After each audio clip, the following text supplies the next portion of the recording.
Barnaby Jones. Starring Buddy Ebsen. Also starring Lee Merriweather. With guest stars Tom Skerritt, Dennis Cole, Sharon Spellman. Special guest star Audra Lindley. Tonight's episode, Image of Evil.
There is no escape.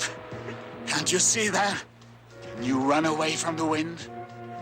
Can you hide from the night?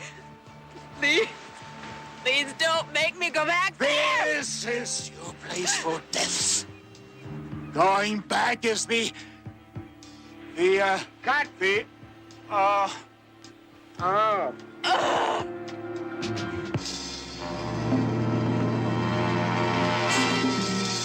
How many more takes are you gonna need? Old Lush is a disaster. All right, cut it out. Honey, that was just what I wanted. Thanks a lot. Darren, I'm sorry I blew it again. Look, Don, don't worry about it, okay? It's gonna work out just fine. I feel so guilty. I know how you fought to use me, and Hey, look, now, wait a minute. I wasn't fighting for your sake. I was fighting for my sake.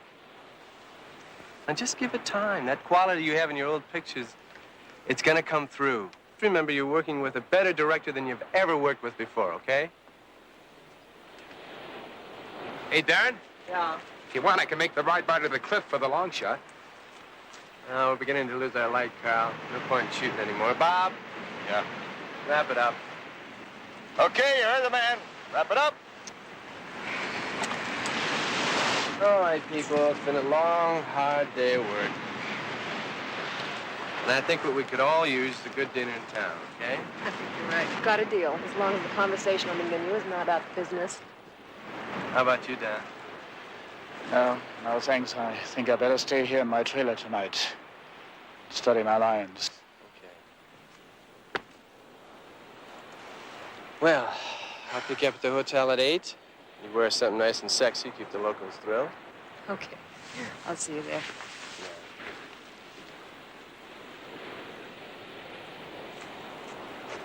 Today puts us exactly 2 weeks behind schedule. Darren, there is no way we can avoid going over budget. It's not just the budget, Phil. That old Lush is a disaster. He's ruining my picture. What can we do? I don't know. I just don't know.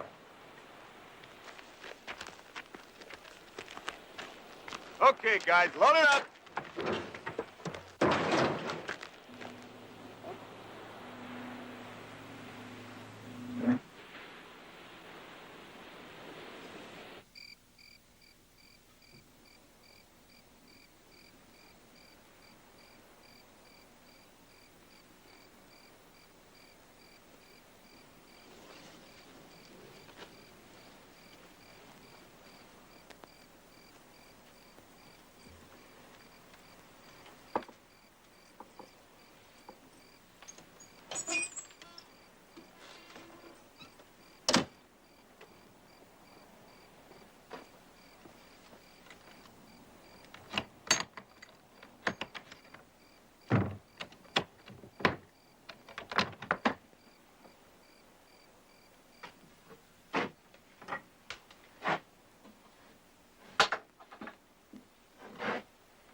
don't touch that.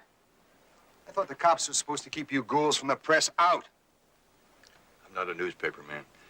I'm a private investigator. Barnaby Jones, California Meridian Insurance sent me out here to take a look around. I see. I'm Bob Tarcher, first assistant director. Glad to know you. I understand that the fire started in a paint shed. Explosion. Yeah, about 10 o'clock, boom. Where was Mr. Chambers when it happened? He was right here in his trailer. He must have run out to see what was going on. Never knew what hit him. Tragedy. I must have seen 50 of his pictures. Is this where he was when they found him? Yeah, the only thing that's been moved is this lift gate. See, Chambers must have bumped into the release lever here and got hit when it fell on him. Wow, Bob, it's a worse mess than last night. Yeah, Carl, it is. Barnaby Jones, Carl Mitchell. Oh. Carl was Mr. Chambers' stunt double. He also was a big help with the fire last night. I see. No hero or anything. Just that I stopped off for a few beers with some of the other stuntmen and stopped by here. Of course, I am the one that found Mr. Chambers. Well, should you be taking that down for your newspaper, Mr. Jones? Carl, Mr. Jones isn't a reporter. He's a private eye. Oh. You know, Bob, we don't have to lose that much time on the film. I mean, I can do all the action sequences and long shots until Darren finds a new star. Yeah, Carl. You know, in makeup, I look enough like Chambers that, well, we could finish the whole picture. It's been done before.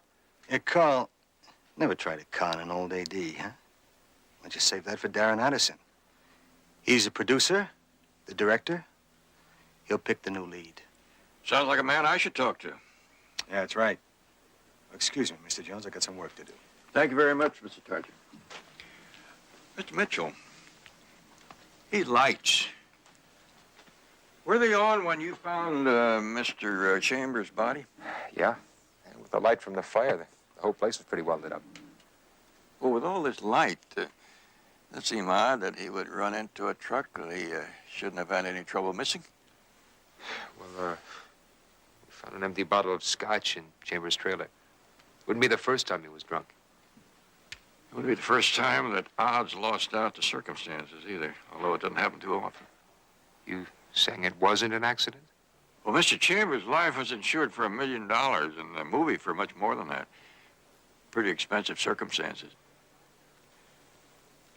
Where would I find Darren Addison? Oh, he's at the castle. The castle?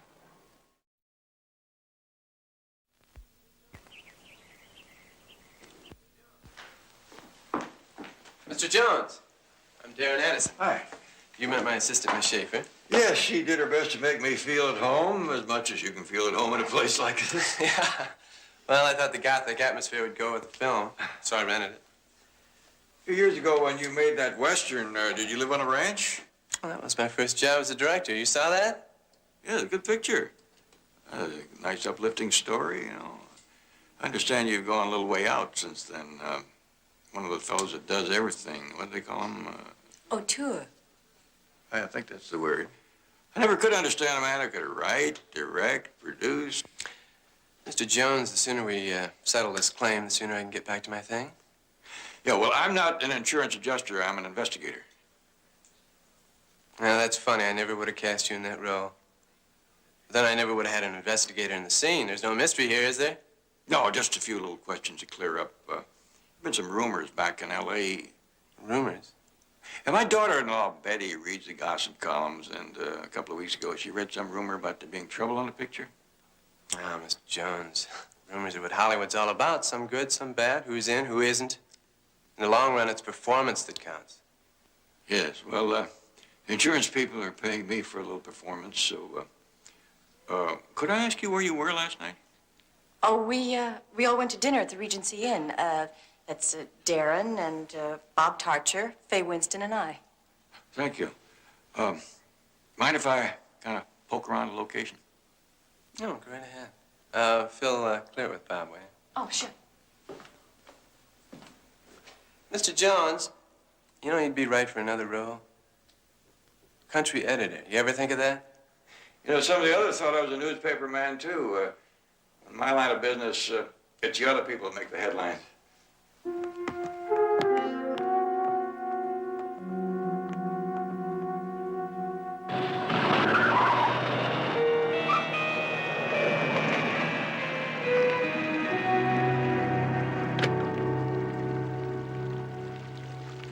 Darren, can I talk to you? Some other time. Look, I know what happened last night. Chambers' death was no accident. You were there. I was at dinner. Everyone saw me. Listen, I know how you feel about what the old man was doing to the picture. But don't worry, I don't plan to tell anyone. What do you want, Mitchell? Just a chance to show you what I can do. Chambers' part. Get out of the way. I'll drive right over you. Come on. All right, I'll just have to tell the sheriff what I know. Mitchell, wait a minute. You really want the job that bad? That you would try to blackmail me for it? That's a crazy bluff. You know that, don't you? But all good actors are crazy. All right, we'll test you today. But you better be another Olivier.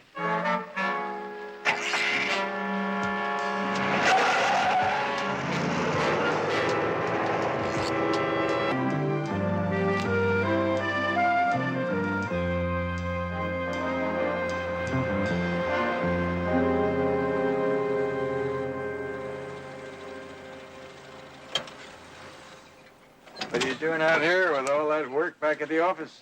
Well, I thought you might need a little help, so I whizzed through the bills this morning, and I brought your stuff. It's back of the car. Came out to see the stars. Did not. Are there any around? Have you found anything? Just this. What used to be a cigarette lighter. Well,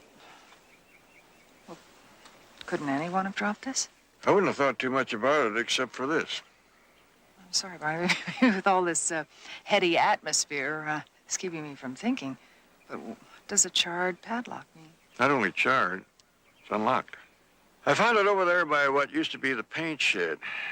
Gentleman over there, one of the painters, said that he locked up the shed before he left here. Well, has the local fire department started an arson investigation? Up to now, there's been no need for it. Come on, I'll introduce you to the first AD, assistant director.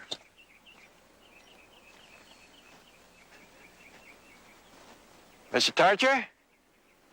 Mr. Jones? Kind of busy. I got a screen test to set up. Oh, well, this is kind of important. Do you have the key to the paint shed?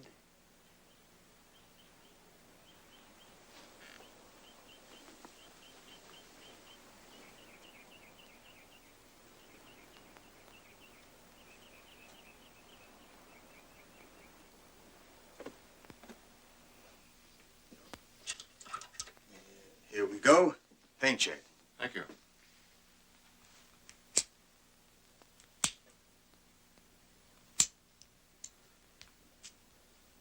Is there another key for this lock? Yeah, I think so. Unit manager's got a duplicate in here.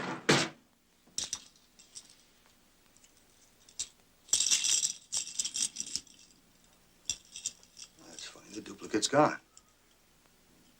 Well, thank you, Mr. Tarcher. You've been a big help.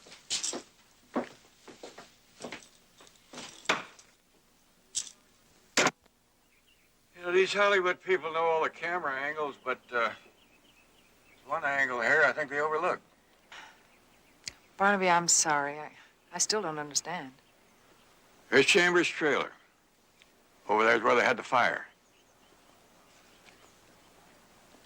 Now, let's say that I am inside, and I want to come out and see what all the commotion's about. And I've had a few drinks. You stand clear.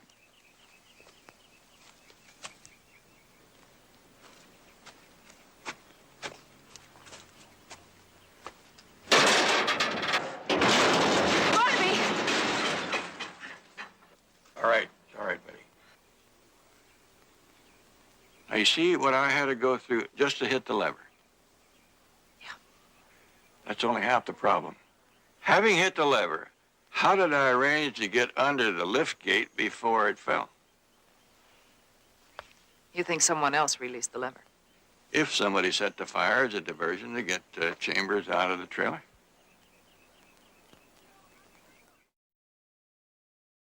No, I can't go with you! Come, my darling, to sleep. To sleep your last peaceful sleep. But why does it have to be like this? Because I'm a dream. Your dream. And dreams inevitably kill.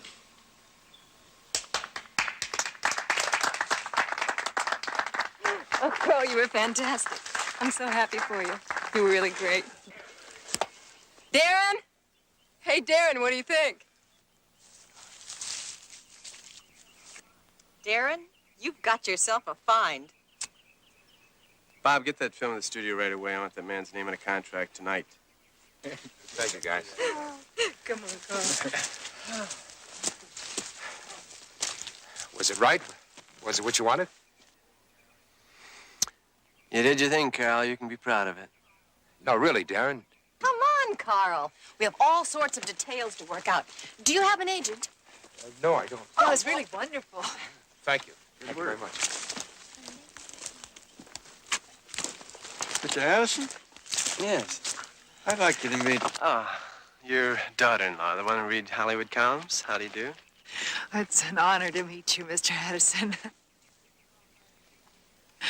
Oh, this is all quite a treat for me, but I must admit I didn't expect to see the birth of a star. Well, it's not the birth that counts, it's the maturity. And Carol's talent won't have that until I bring it out of him.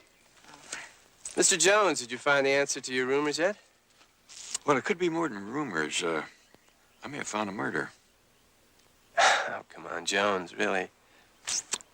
All the murders are in her script.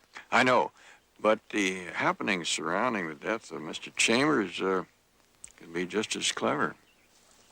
What time was it you said that you and your friends had dinner? Mr. Jones, you may not be a newspaper man, but you're making me wish you were. How's that?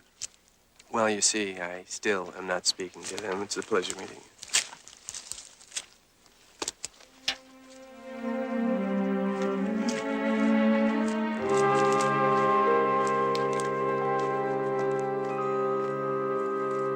How did you like it? How'd you do it? How'd you get the test? The old success story. Right place at the right time. Oh, come on, Carl. When we first got down here, you tried working on me and struck out. How'd you reach Darren?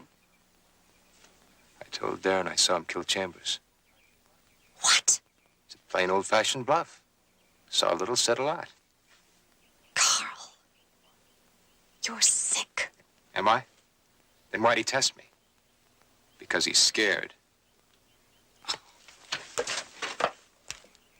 I'm a good poker player, Phil. Ask your brilliant boss what he was doing out here last night. Go ahead. He did it, Phil.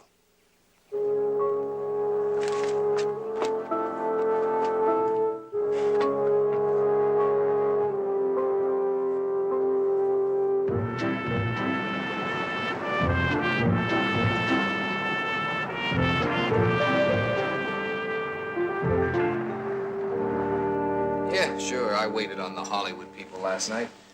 Let's see, there was Miss Winston and Darren Addison and his girl Friday.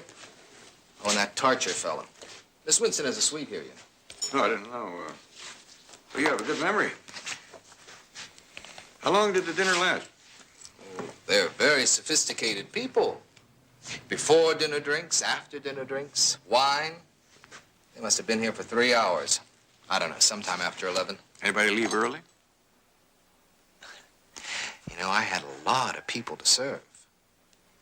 Gotta hustle if you want to make a buck. You know what I mean. Funny thing about these Hollywood people, small tippers. Like, I should be so happy serving them, who needs money? I take it you didn't like them. Well, let's say that when they talk to you, you ain't really there. Too busy waiting for the phone to ring. The phone? Yeah, that Addison guy, he must have been born with one in his hand. Big man. You took some calls? All evening. Sent the veal back because it got cold. Like it was my fault. You got any idea how long it takes a hot plate to get cold? Where did you take the calls? Out there. Act like it was some kind of a Skid Row joint when I told him we don't have table hookups. Well, I guess a man with connections gets used to them. Thanks. Thank you. You know, I don't know why they call it Hollywood. According to Switchboard, most of those calls came from Beverly Hills or Burbank.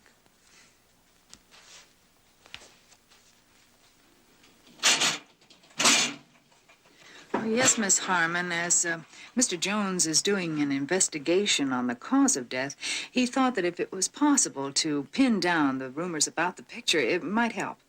Well, I do believe you've piqued my interest.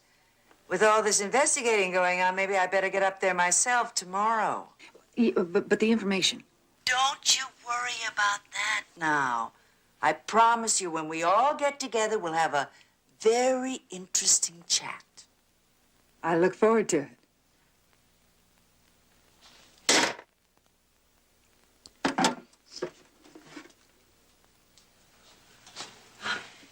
That gossip columnist of yours have anything to tell us? Mm-hmm.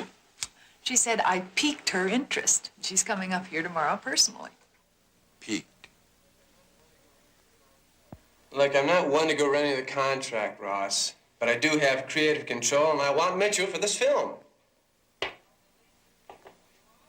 Well, at least consider him, will you, Ross? Ross? Let me guess. He's interesting, but not right for the lead. Was that Ross's line? He's been reading those books about old moguls. Said I promised him an established star, and he's making a list of availables for me to pick from. And if you don't want any of them? Well, there's no picture. It's going to be tough on Mitchell. Do you want me to talk to him? No. I'll talk to him. Why don't you go up and get some sleep? I got to think this thing through.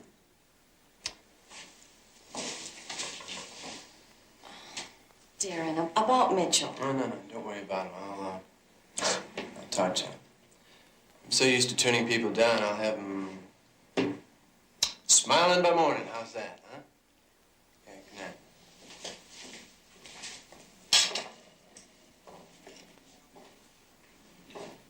I don't believe it. The studio couldn't have turned me down. I'm sorry. Sorry?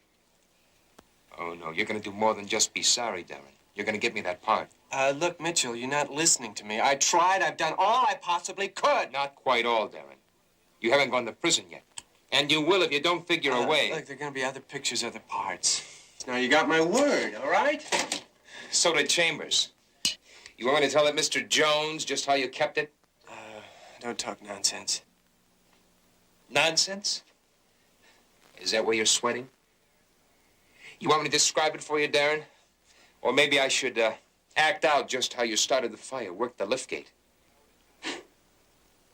You know, it is kind of funny. The great Darren Addison in prison.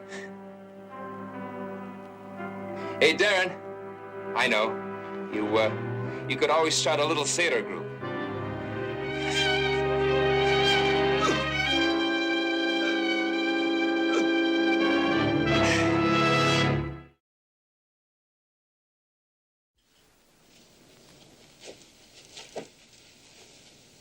Hold it. Something on your mind, Mr. Jones? Oh, poor Carl. All right, let's get him out of here.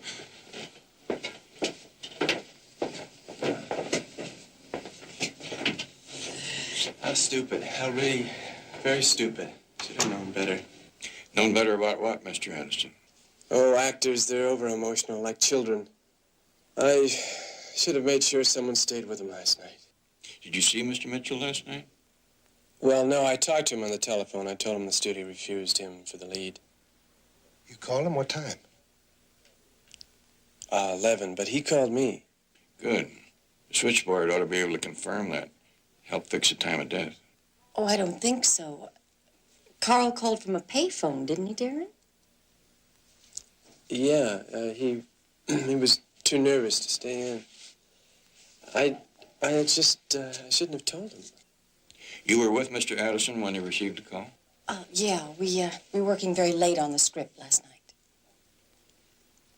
Look, you mustn't blame yourself, Darren. You were very gentle with Carl. Well, I guess we better go, Phil. Sheriff, if there's anything at all I can do to help, please don't hesitate to call.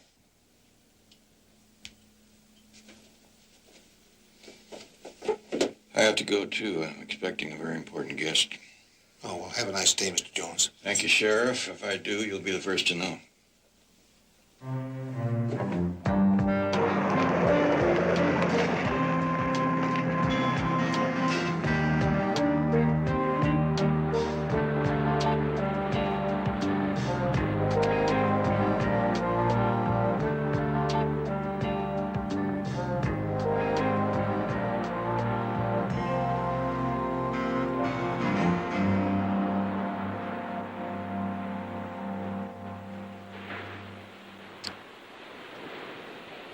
I don't know how to play it, Phil. In that case, just say thanks.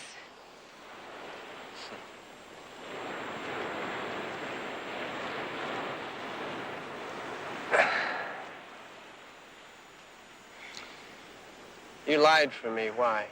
If they put you away for murder, where does that leave me? Murder. You can't believe that, Phil. You're a fine director, Darren. But let's face it, you're not much of an actor. Carl told me he was blackmailing you. The sad part is, if you'd taken me into your confidence, I could have told you he was bluffing. That was all an act? Carl was truly a fine actor. As good as you're going to have to be if you want to keep them from nailing you.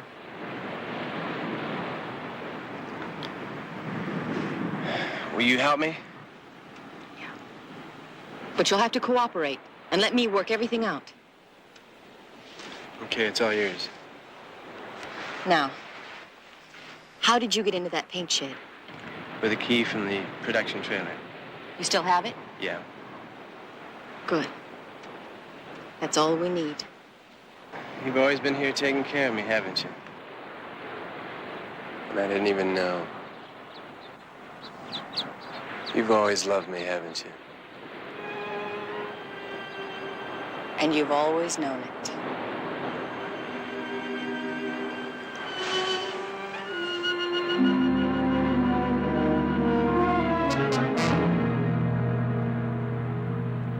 Barnaby, I don't understand. You don't mind my calling you Barnaby, do you? I mean, it's just so much more on team. But anyway, I don't understand why I've never seen you in L.A. Well, Miss Harmon, maybe we move in different circles. Call me Iris, please.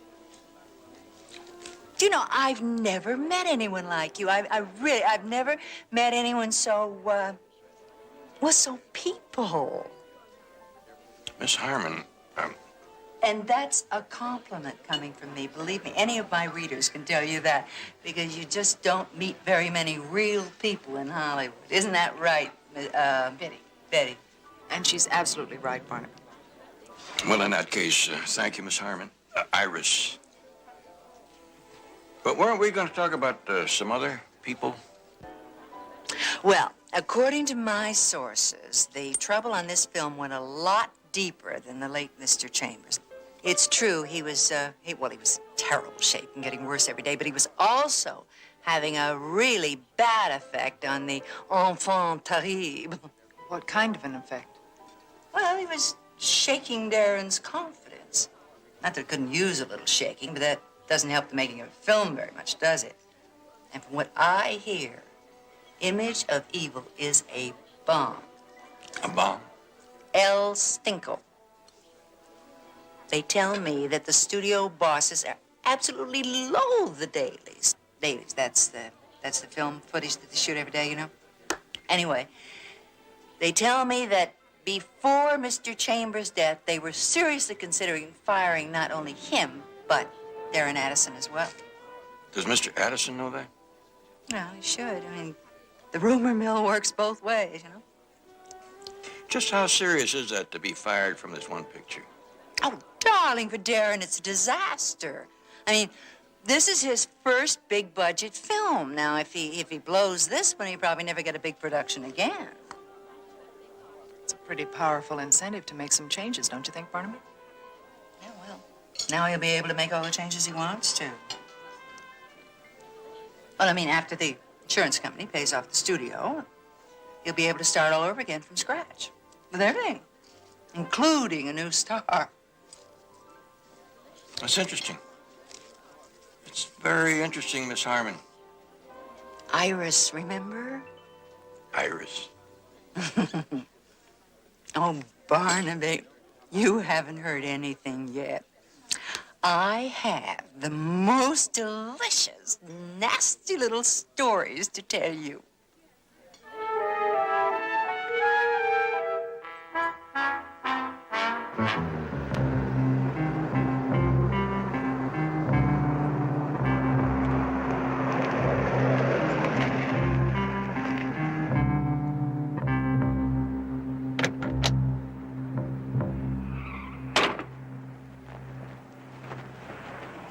Sorry, ma'am, but you can't go in there. Oh, well, I just wanted to pick up Carl's copy of the script. It's studio property. Sorry, ma'am, but the room's sealed till after the investigation's over. You've got to keep it locked. Oh. Well, I guess you have your job to do, same as I do.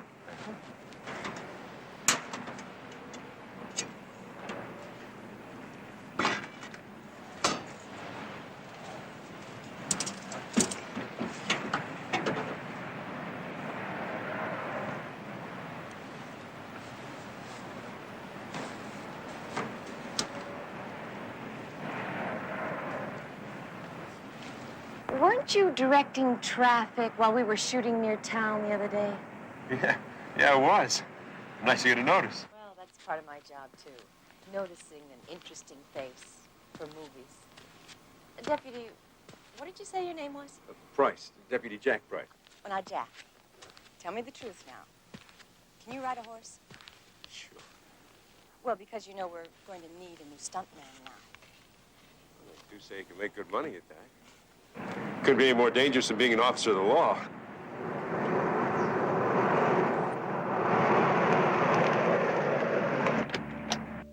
Come on, Jack, let's get the stuff out of here. Well, Sheriff, I don't understand. We'll be going through Mr. Mitchell's belongings. The best place to do that is back at headquarters. Come on, let's get him.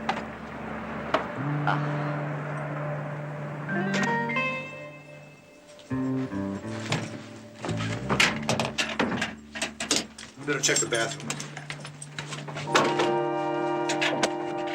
All clear.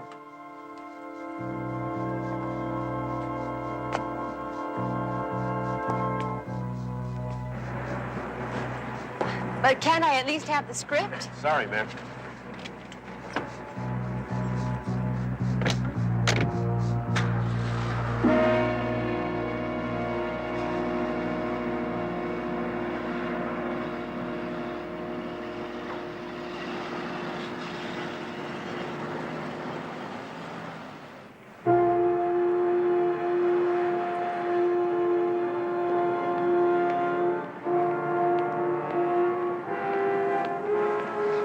You did it? Walk in the park.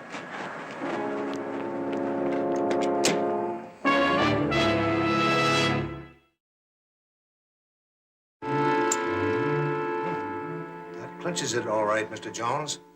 Mitchell had the key to the paint shack, all right. Does this mean you've come around to my way of thinking?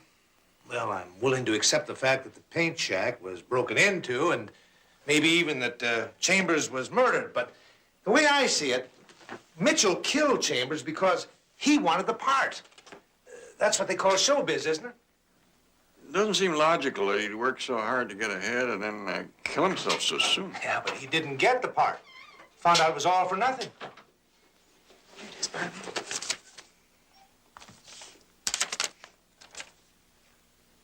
Thank you. What kind of a knot would you call this? Oh, come on, Jones. It's a slip knot, of course.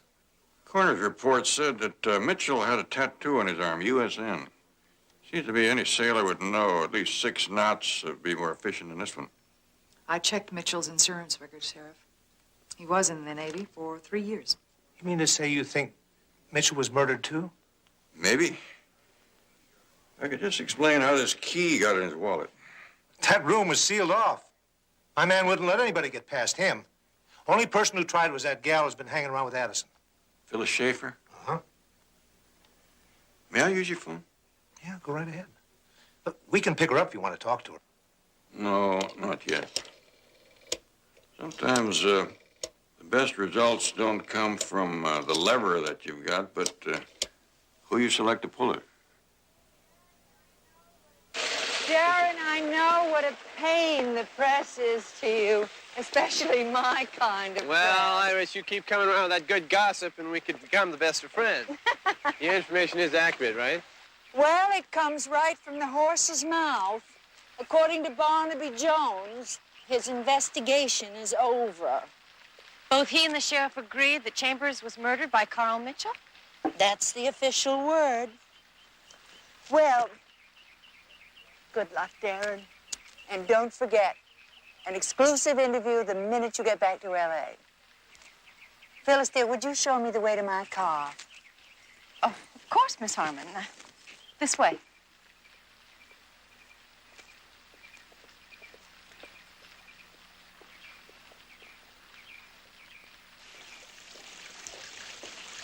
Thank you, Phyllis. You know, dear, I'm really very impressed with you. I think you're taking this awfully well. You're a very strong young lady. Strong? What am I being strong about? Oh, darling, I'm sorry. Well, I thought you and Darren had made the decision together. Wait, what decision are you talking about? Well, the decision to take the studio pressure off Darren by... Oh, look, dear. One of my most reliable sources just called to tell me that Darren had spoken to the studio this afternoon, and he had agreed that you were to be taken off the payroll. I don't know who's going to replace you as his assistant. Maybe that pretty little script girl they tell me you have. Oh, well, bright girl like you, I'm sure you'll find something else.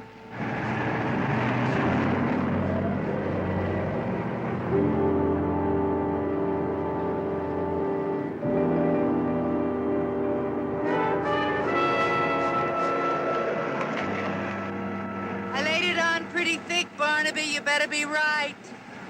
We'll soon know, Miss Harmon. You've been a big help. Iris. And don't forget you owe me a dinner. If you don't call me, I'll call you.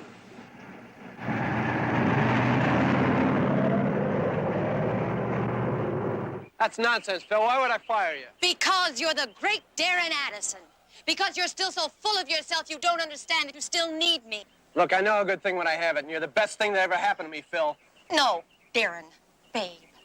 Don't pull that phony candor with me. I've seen what a good liar you are. I'm not a liar, not with you. You can't help it, but you are. Darren, what did you think? That because I love you, I'd go along with whatever you want? Of course. I'm warning you, Darren. I'll blow this sky high if you force me. Darren! Darren! Darren! Darren! Look at me! If I were a man, I'd be directing. But I'm not a man. So instead, I have to ride your precious coattails and I wait. For what? For you to love me? For a job? Darren, we both know about rumors. Why would anybody start this one? Unless it's true. I don't know, Phyllis. I don't know, believe me.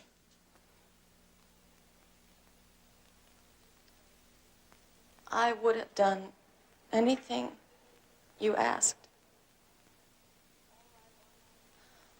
All I wanted in return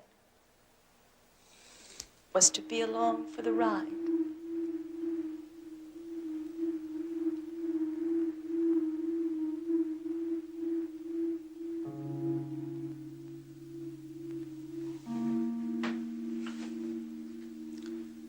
What are you thinking, about killing me? No. I'm just going to turn you into the police. No, not if I take that gun from you. You're not a killer, remember? I am. You couldn't have killed Chambers and Mitchell. And you can't kill me. He's right, Miss Schaefer. I've heard enough. It's all over. I lied for Darren, Mr. Jones. I figured you did. Give me the gun. All right, hold it! All right, I'm gonna have to improvise, Phil. But I'm good at that. Come on, move, both of you. All right, come on, up those steps now. Come on, move it! All right. I want to feel sorry about your fall from the balcony, but I'll choreograph it nicely. You disappoint me, Mr. Addison. I expected a much more dramatic staging of a moment like this from you. It'll be dramatic. You'll try to prevent Phyllis from taking your own life after the bad news. It looked like you two are struggling over the gun. Speaking of guns, Mr. Jones, where's yours? Darren, no!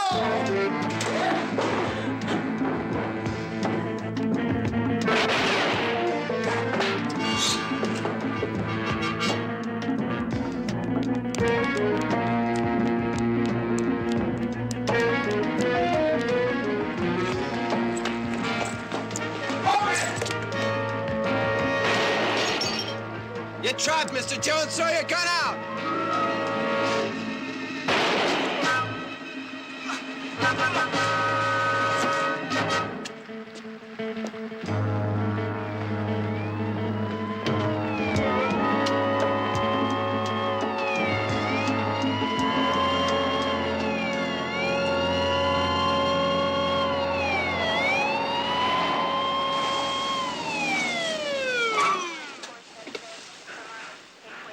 Get an ambulance.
Barnaby Jones, a Quinn Martin production, starring Buddy Ebsen.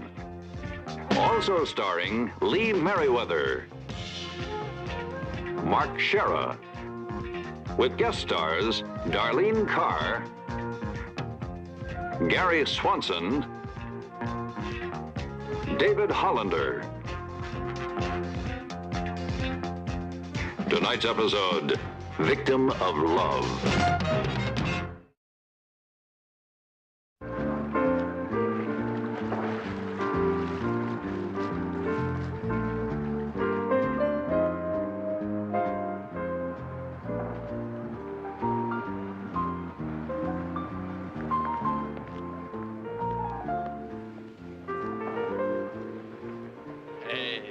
The deal was you'd whistle and I'd come running to help with the bags. Frank, you've done more than enough for Danny and me. Oh, I enjoyed it. I know it's good you got a job so you can move, but we're gonna miss you around here, pretty lady. Oh, it's been nice, but expensive. And an apartment will be a real home, won't it, Danny?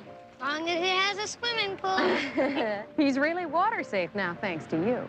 Oh. Yeah, I can even swim underwater.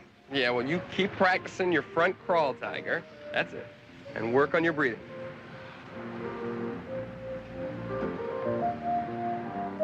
Hey, Danny, can you watch the wagon while I pay our bill? Sure, Mom. See you, Dan. Goodbye, Mr. Taylor.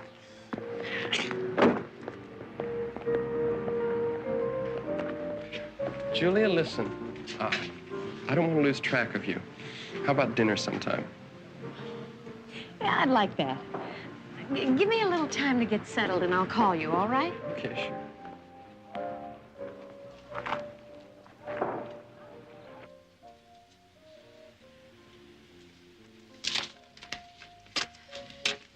Thanks a lot, Frank. I'll be waiting for your call. I'll talk to you later.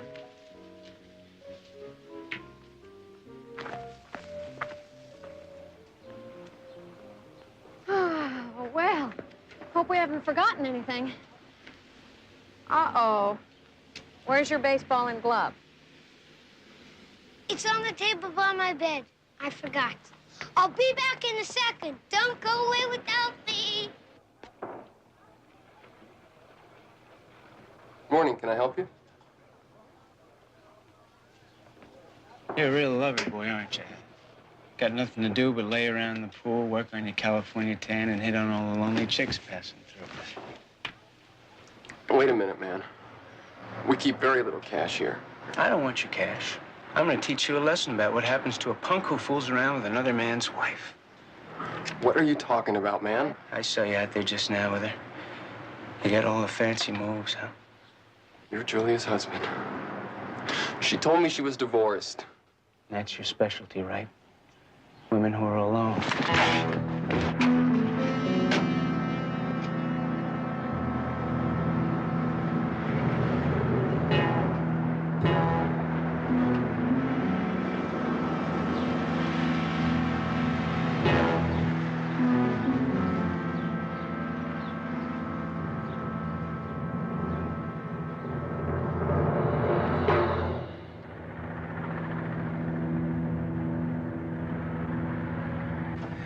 Betty, are you sure she said 11 o'clock?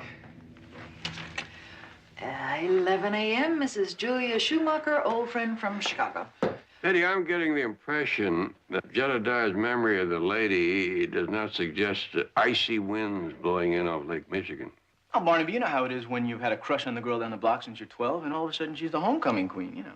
Mrs. Schumacher sounds rather special. How come you let her get away? I never really got that serious. Anyway, let me see. When I was in Vietnam, a guy named Floyd Schumacher finished his hitch, came home, and swept her off her feet.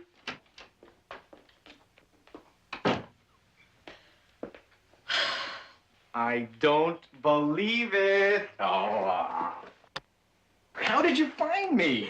Memory banks. When you took off for California, Floyd told me you had a cousin out here, a private investigator. Mrs. Julia Schumacher. That's my cousin Barnaby there. And the good-looking member of the family, Betty Jones. Hi. Hi. We're very happy to meet you, Julia. I hope you'll forgive us for continuing with our work. I'm sure you and Jedediah have a lot of catching up to do. Sit. How is Floyd? What are you two out here on vacation or something? I should have told you, J.R. Floyd and I are divorced. You two seem like such a great couple. I got my final decree about 3 months ago. How is your little boy, Danny? He lives with me. And he's not so little anymore. He's 7, and he's all boy.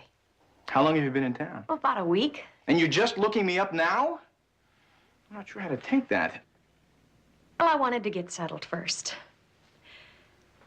J.R., I need a favor. Well, you name it. You got it. Well, I've been offered a job, cashier in a drugstore. But the owner wants a local reference before he arranges to bond me. I hate imposing on you when I haven't seen you in 2 years, but I really need this job. Imposing? What, are you kidding? I'll get you a second one, a better one from Barnaby. On one condition. Sure, what? That you have lunch with me today. Only if you promise to leave the anchovies off the pizza. Nothing's changed. The anchovies never had a chance.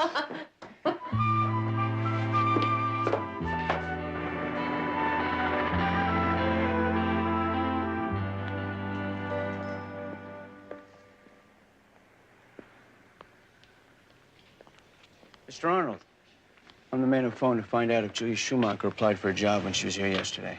Oh, yeah, you said you were with the Chicago police. Mrs. Schumacher's from Chicago, also more recently Omaha. Yeah, I know. That's why I asked for a local reference. She in some kind of trouble?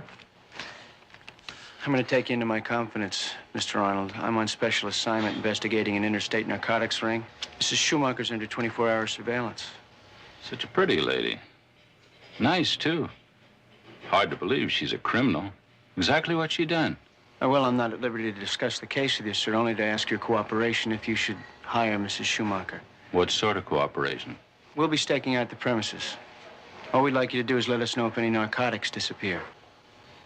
Without saying anything to Mrs. Schumacher, we're hoping that she'll lead us to the other members of the ring. Oh, my brother and I, we never had any trouble in our store. Maybe a little shoplifting. Sometimes an employee takes a free sample, but never drugs. We hope you'll take Mrs. Schumacher on, Mr. Arnold, but I'm under orders to inform you that there could be some danger. If a holdup were to be staged after she's had some time to case your supplies. A holdup? Maybe I better not get involved with this woman. I mean, who needs trouble?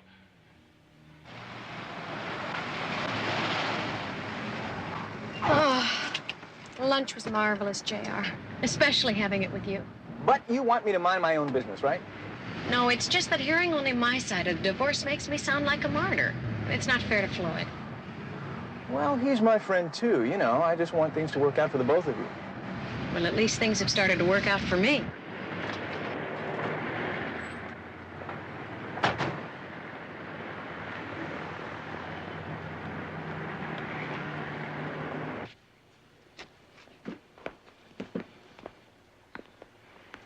Oh, Ms. Schumacher. I didn't think you were coming back. The job, it's taken. Yes, but Mr. Arnold, I told you I could get a reference. You promised to wait till today. I'm sorry, young lady. I must have misunderstood. Another woman came in and applied for the job. Wasn't as pretty as you. My brother hired her. Look, Mr. Arnold, I brought 2 references. Oh, I'm sorry. Really, but there's nothing I can do.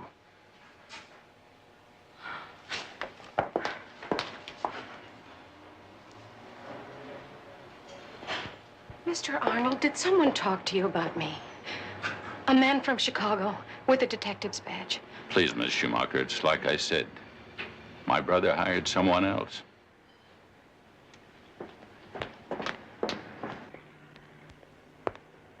Julia, look, I don't want to be pushy, but why don't you level with me? I might be able to help you. It's nothing. I'll be all right.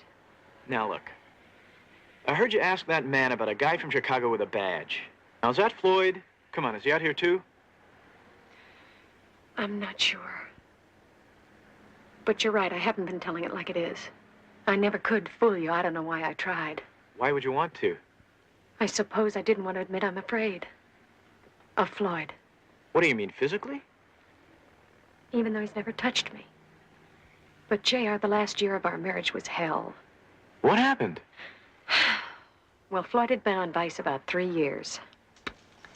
And he started to act like he thought everyone was dirty, corrupt. Well, he'd always been jealous, but it got worse. He was suspicious of everything I did. If a man even spoke to me at a party, Floyd would threaten him. But you'd been divorced then, no? Yeah, on paper. But not in Floyd's head. He's hounded me day and night. Floyd? Before Danny and I came here, we were living with my Uncle Harry in Omaha. Floyd found us and got me fired from my job by using his badge. And now it looks like he's followed us here. Sounds like he really needs help. He's so reasonable when you talk to him. But inside, he's violent. JR, I just don't know what he's going to do to me. All right, take it easy now. Nothing's going to happen to you here. You're among friends, okay?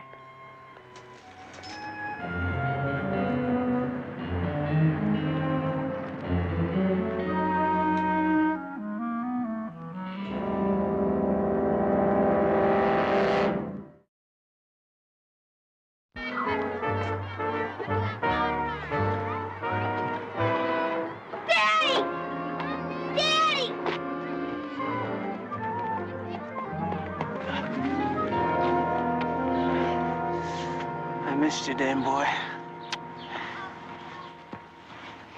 Daddy, can I go home now? I want to go home.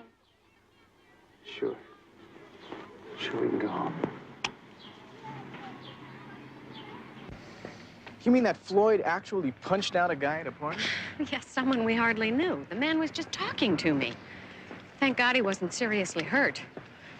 Well, 3 months later, Floyd put our best friend, Bert Wilson, in the hospital. Over you? Yeah, Bert and Floyd had been partners for years, and, well, he knew all about our problems. And He bought me coffee a couple of times to try and help.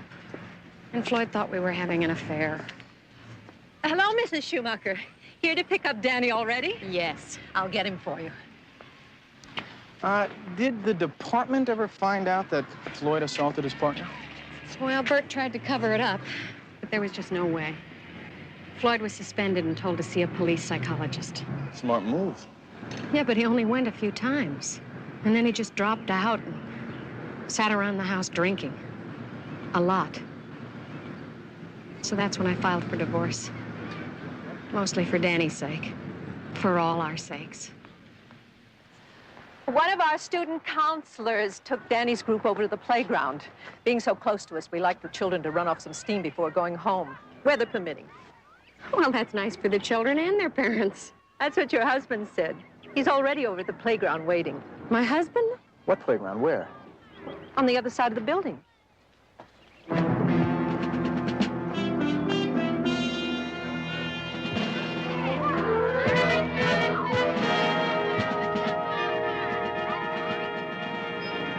There's Danny, by the ice cream truck. I'll get him.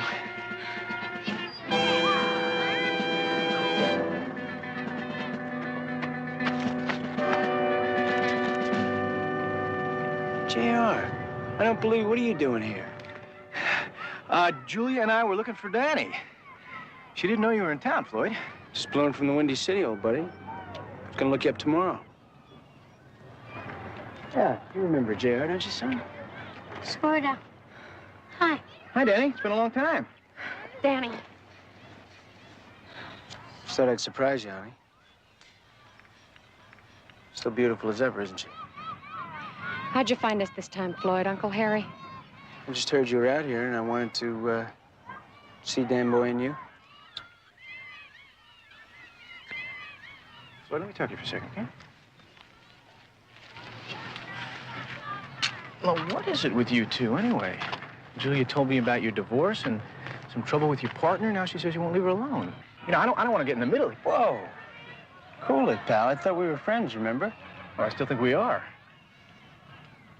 I don't know what she told you, but my partner got busted up in a case we're handling. Well, why would she lie about that, Floyd? Maybe she's afraid. I could nail her right now for child snatching. I have visitation rights, you know. What do you mean? She took Danny out of Chicago without your consent? I don't know what you've been up to these days, but I'm still a cop. It's late nights, long hours. One day I look around and Julia's gone. Shook me up. I want to see my boy. So I tracked her down. Now, if that means that I'm following her, yeah, I guess I'm guilty. Well, that's a whole nother story, Floyd. You gonna take her to court? Not as long as I know where Danny is.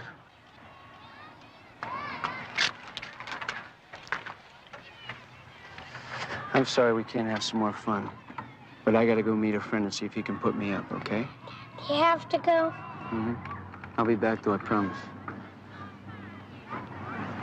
I know where you're staying, honey, so I'll keep in touch.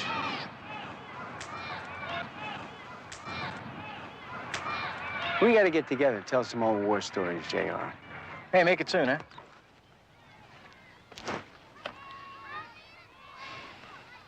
I don't know, Julia. Seems like the same old Floyd to me. He's not, JR. You have to believe me. He's not. When you care about both people, it's brutal to be caught in the middle, let alone take sides.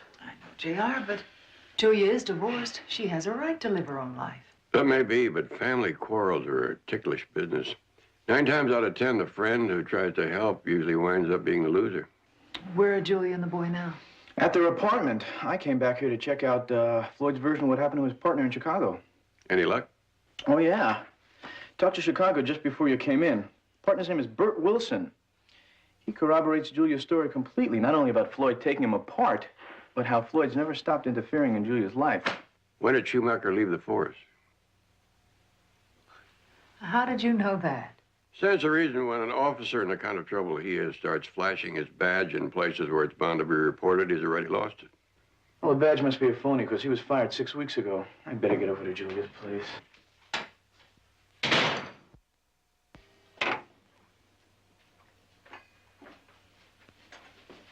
Can I bet play? I guess so. But you be careful around the pool. Okay, I will.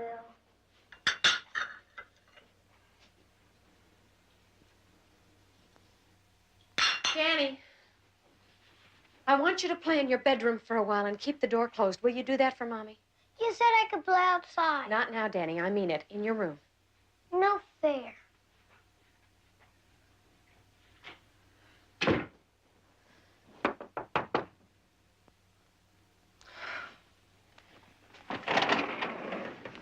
What do you want, Floyd?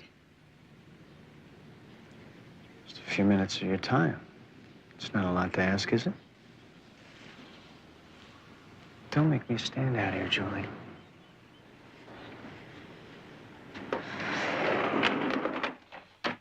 Floyd, if you want to see Danny, you'll have to go to court. It's you I came to see, to tell you that I've changed. I tried to write you a letter, but I knew that you wouldn't believe me unless I saw you face to face. Floyd. No, I mean it, Julie. I got a whole new life planned. And I know that we can work it out. If you just give it one last try. I'm sorry, Floyd. Really, I am. But we've made one last try too many times. I just don't have another one left in me. Look, I'll never ask you for anything. Just leave me alone. I can't. You're the only woman that I'll ever want. Losing you would be like putting a gun to my head. Floyd, don't say that. I'm warning you, I'll get the law to keep you away if I have to. Oh, that would be a bad move for both of us. You know the court says I have a right to see my son. Danny is my son, isn't he?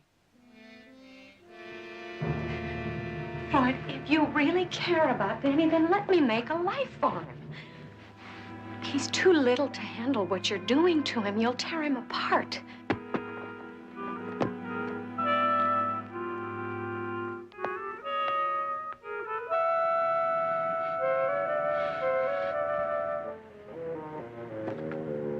Remember the first day we met? The night that Danny was born? Well, we can keep all those things, and we can just wipe out the rest of the past 8 years. We'll go somewhere. We'll start again. Floyd, you can't wipe out 8 years of heartbreak. We both have too many scars. Now, please go. You're my wife, and Danny's mine, too. It's always gonna be that way.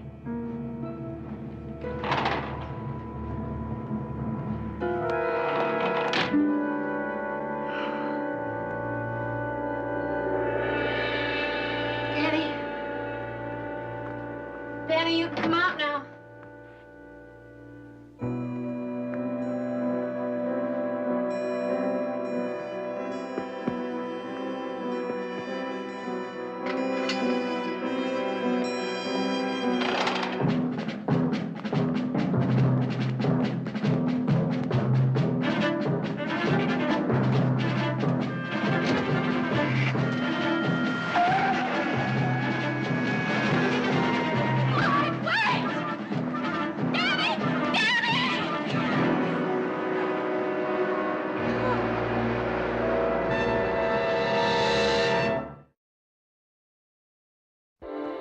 But it doesn't make sense.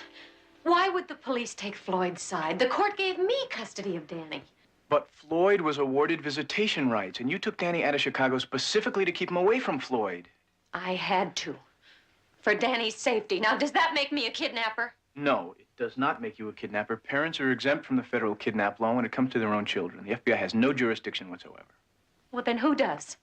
Local and state law enforcement. And California is one of the states that recognizes child custody terms set in other states. So in this state, you're considered a child snatcher. But you've seen Floyd.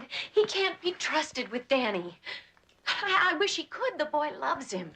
Only the court can decide if Floyd is responsible. Court? Yeah, but that takes so long. What's going to happen to Danny in the meantime? If it comes down to it, the welfare department may have to take care of him until the court can hand down a decision. Welfare? Look, as it stands, it could happen. You know, but we have to find them first. But what if we can't? What if Floyd starts drinking and Danny makes him angry? Floyd's a monster when he's drunk. Take it easy now. Danny is gonna be okay. Floyd isn't gonna harm his own son. You said yourself he's never touched either of you. Try to relax. We're gonna need your help, okay? Okay. Hello? Hi, it's me. I'm calling so you won't worry. Danny and I had a real good dinner. Floyd, please bring Danny home now. Not yet, honey. But why? What are you going to do with him? I don't know. Maybe we'll take a long trip together. Make up for last summer. All those weekends you're supposed to be with me. Yeah, but you can't do that. Yes, I can. I have to learn that Danny is my boy, too.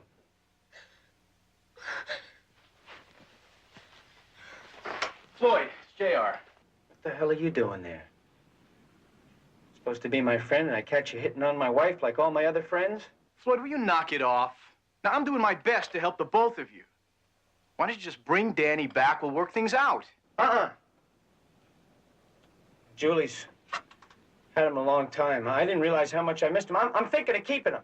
Terrific. You mean you're going to use your own son as a club to get Julie back? That's not going to work, Floyd. I'll tell you what's not going to work, buddy boy. You angling for a clear field with my wife. I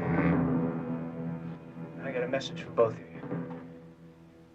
If she wants to see Danny again, she's got to come back to me on my terms.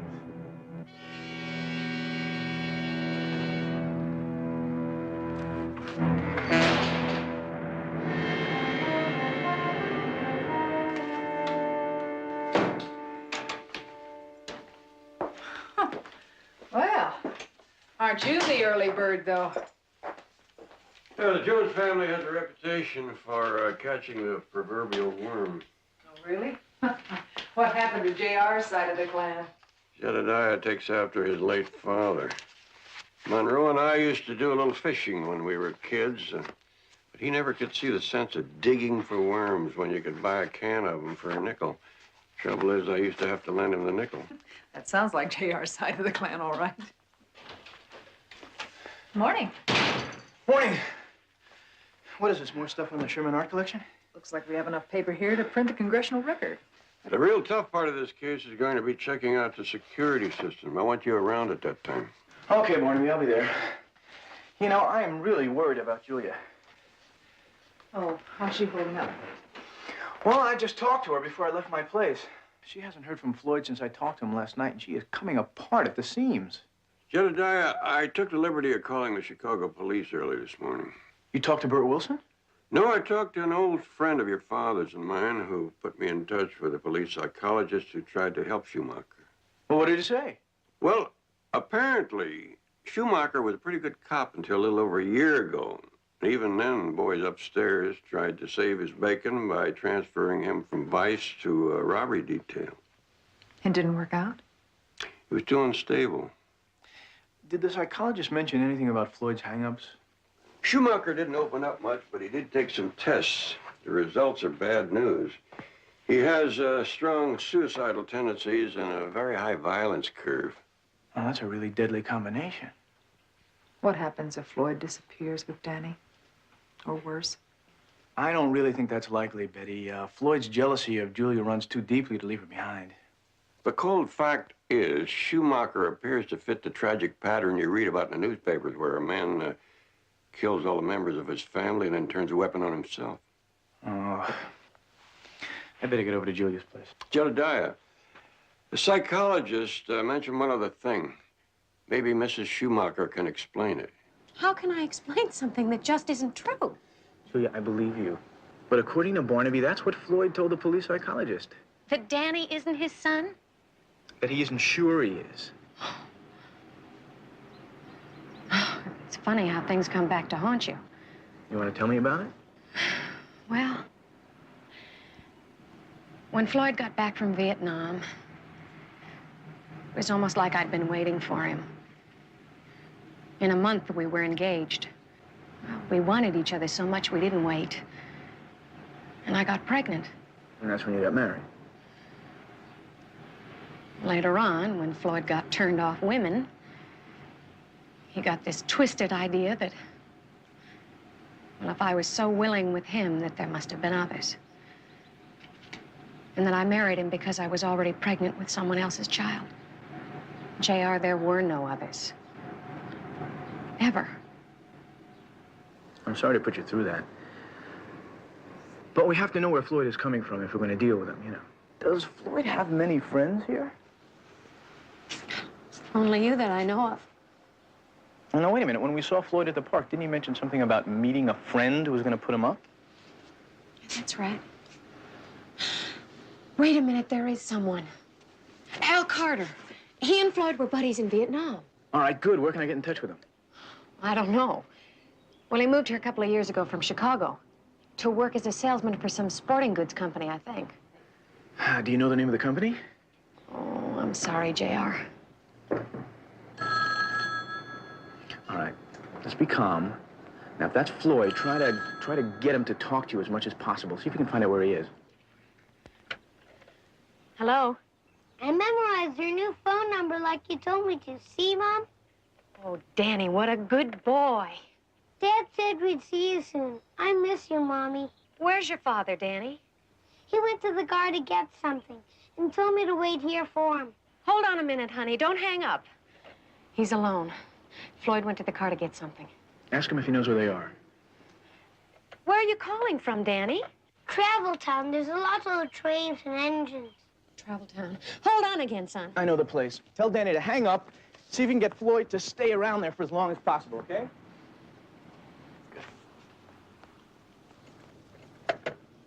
Danny, listen, honey. In a minute, I want you to hang up and pretend that you never called Mommy. And then ask your dad if you can stay and play on the trains a little longer. Do you understand, honey? Okay, I'll try. I love you, Mommy. That was super. You like this game?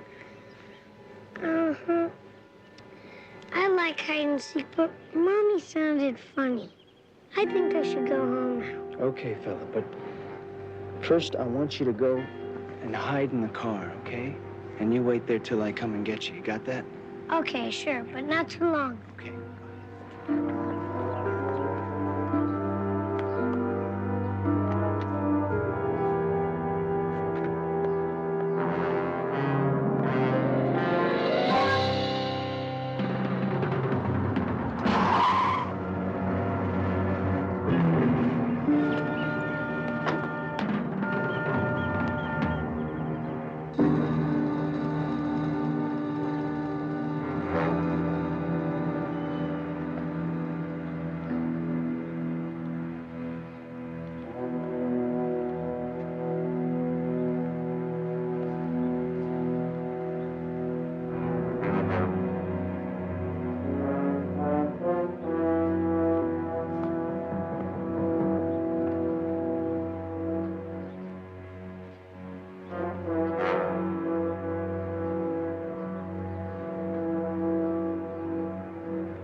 How's my wife, man?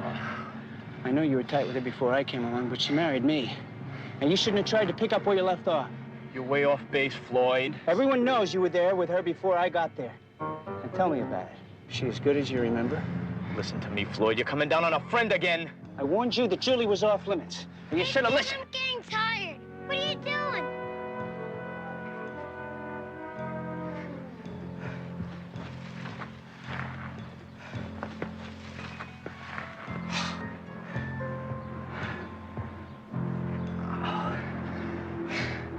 Floyd!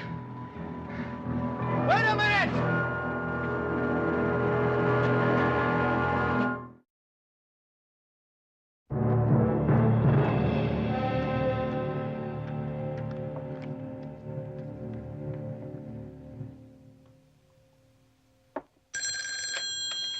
Hello?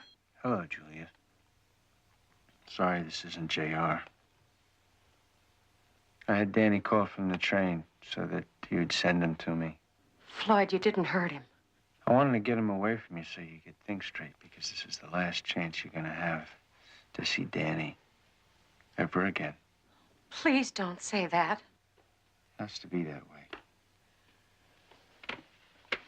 And you're gonna do exactly as I tell you, or you can say goodbye to your son on the phone right now.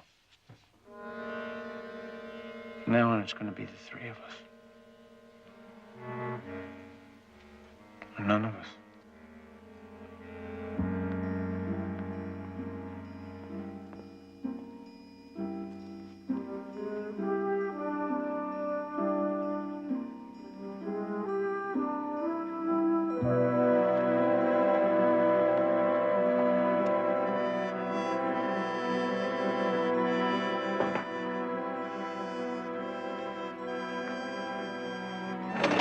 Was that Floyd?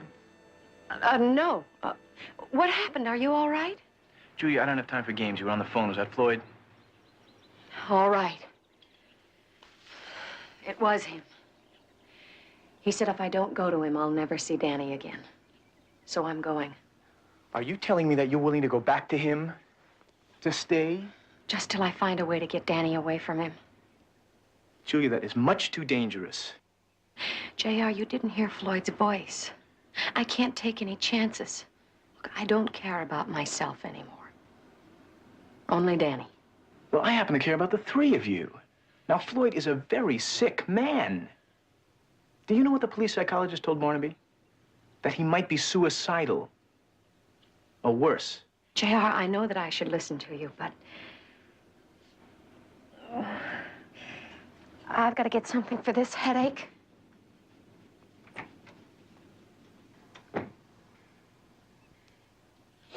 Julia, listen. If you don't mind, I'd like a couple of those aspirin myself, okay? Julia? Julia?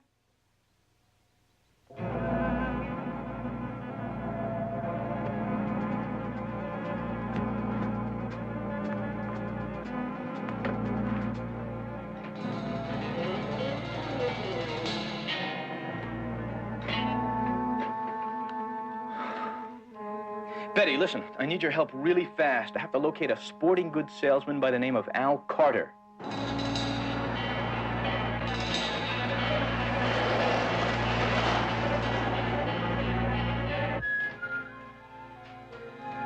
Any luck? Thank you very much.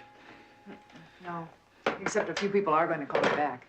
Betty did come up with something. I asked her to call Lieutenant Biddle to let him know that we were looking for Floyd in the event that his name came across Biddle's desk. Seems it already had. Evidently, Floyd attacked a man named Frank Taylor, the manager of the motel where Julia stayed. He's been in the hospital with a concussion, but today he came to long enough to give a positive ID, and there's an APB out on Floyd. Barnaby Jones Investigations, may I help you? Oh, yes, that does sound like the Al Carter we've been looking for. May I speak to him, please? Ma'am, this is an emergency. I need an address, a telephone number, something. Could you hold on, ma'am, please? Where'd you say he is? He's out in his sales territory. He won't be checking in till late this afternoon. No way to reach him. Tell her we have got to have his home address. Don't take no for an answer. Ma'am, as I said, this is an emergency. I need his address.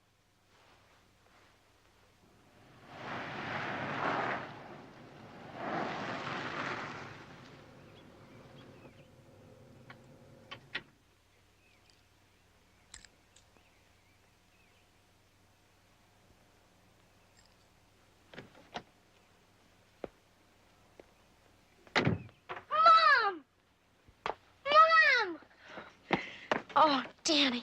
Danny, sweetheart.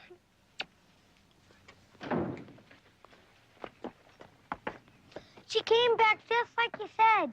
I always keep my word, son. And I promise you, your mom is here to stay.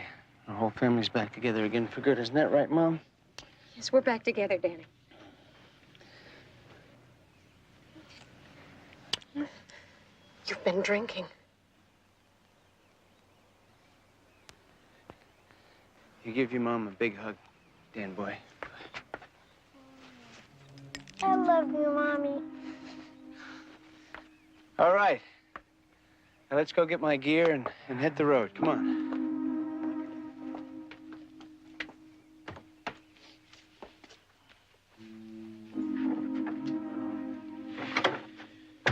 You start collecting my stuff, and I'll get out the suitcase.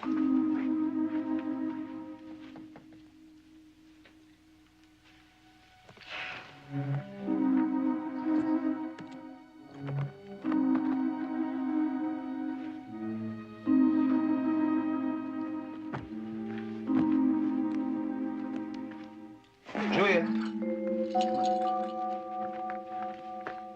Don't sit down. We're ready to cut out. Can I ride with you, Dad? Sure, we're all gonna ride in my car, son. We wouldn't want anything to happen to your mother, would we? No, sir. Come on, Mom. We're all riding together.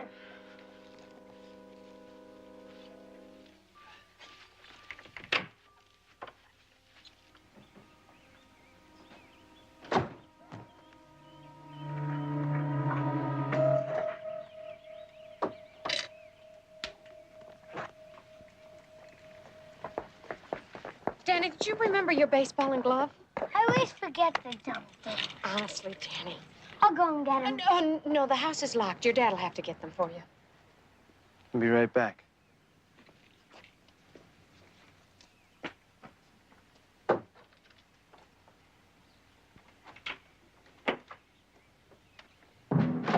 Hey, Dad said we were taking his car. Don't argue with me, Danny. Just get in. But we can't go without Dad. My keys. Where are they?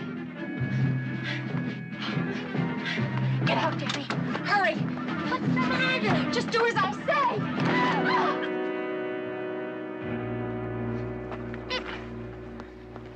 Sorry, Danny. Looks like we're not leaving after all.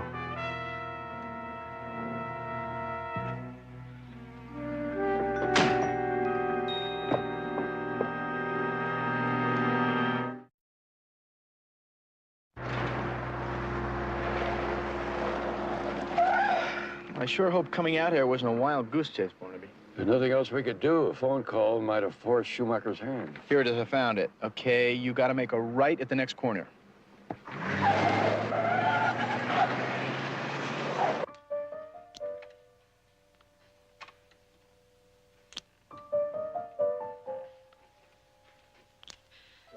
Can't we leave now, Floyd? I promise I won't try to run away again. No. It's not gonna work. It's never gonna work. I know that now.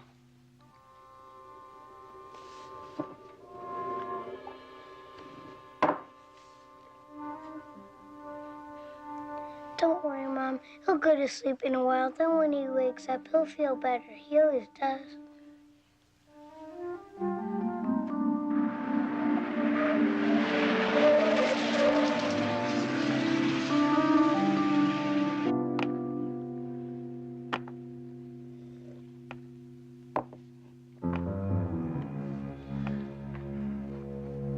It's not gonna work. But we're gonna be together. That's all that counts. Damn, boy, why don't you give that ball a rest? Go on inside and take a nap. But you said we were going somewhere. You promised. We are, son. Going on a real long trip. You go on inside and take a nap. I'll be in a minute. Okay.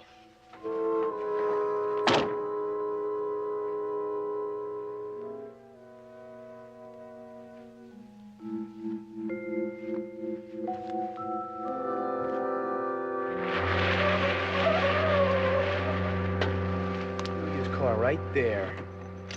I'll take the left side of the house.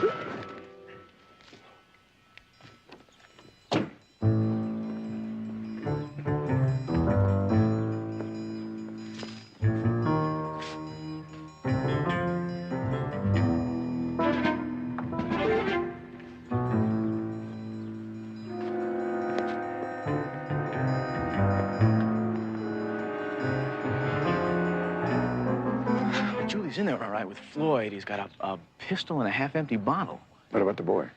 Must be in another room. I'd really like to try to get him out of there, Barnaby, before we try and deal with Floyd. Small house. Couldn't have more than a couple other rooms.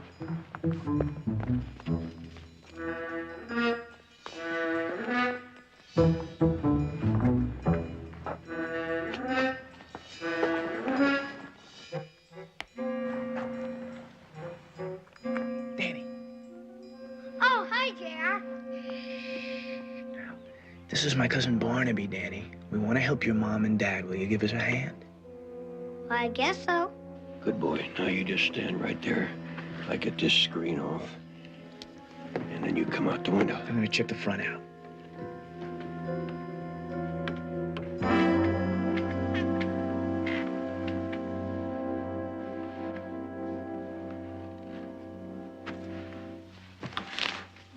What are you doing, Floyd? Why didn't you let it work out?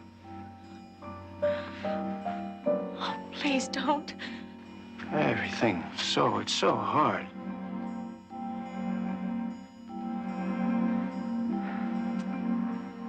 Look what it's doing to Danny.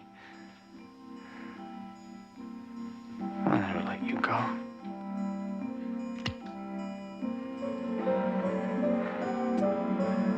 For God's sake, Floyd, stop!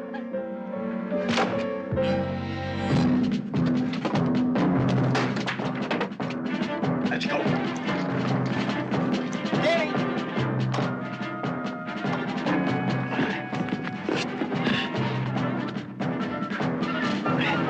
Give it up, Floyd. Give it up. It's all over.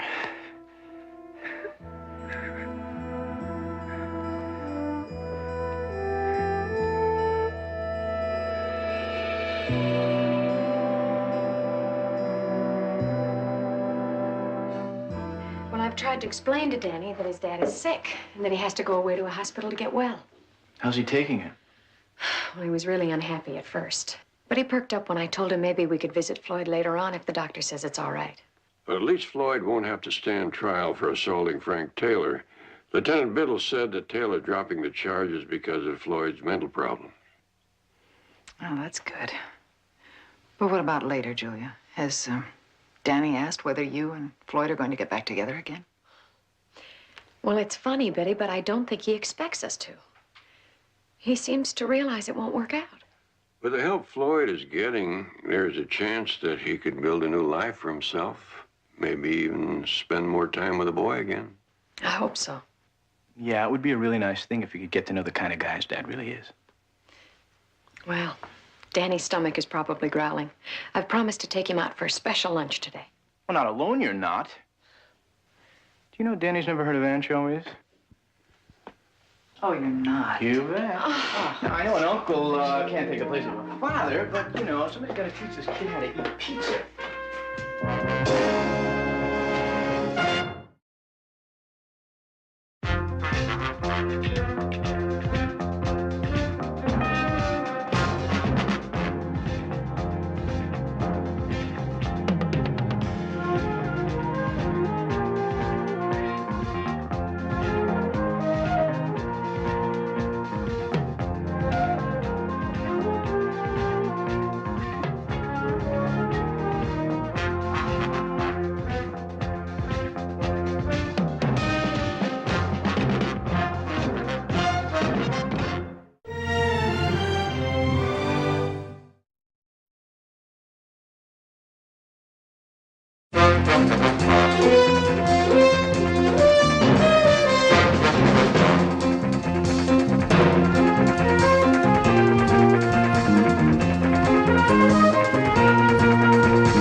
Barnaby Jones, starring Buddy Ebsen.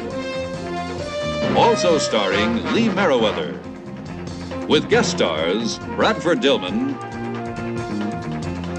Robert Hogan, special guest star William Conrad. Tonight's episode, Requiem for a Son.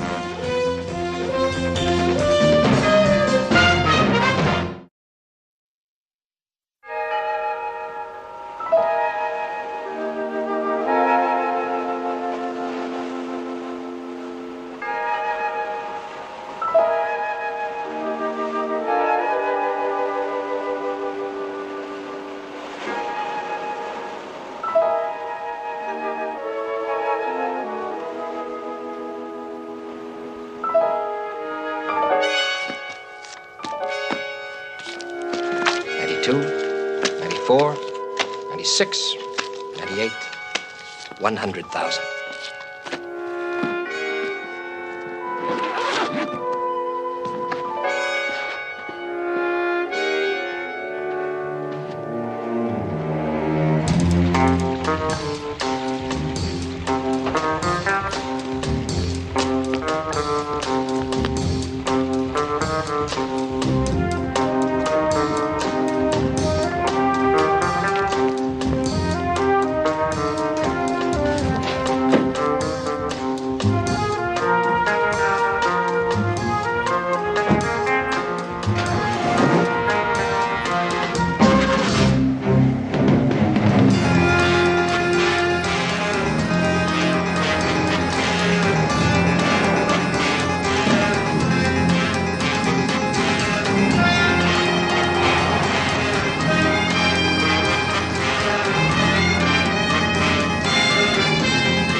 All right, I'm coming.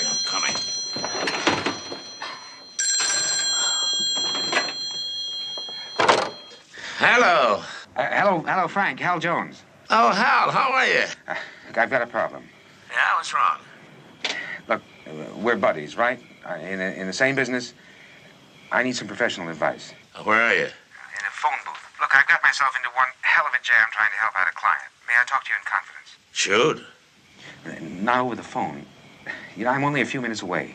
Well, look, I just put a spinach souffle in the oven. Why don't you come up here and share it with me, huh? I'll be right up. Okay. Thanks, Frank.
Hello.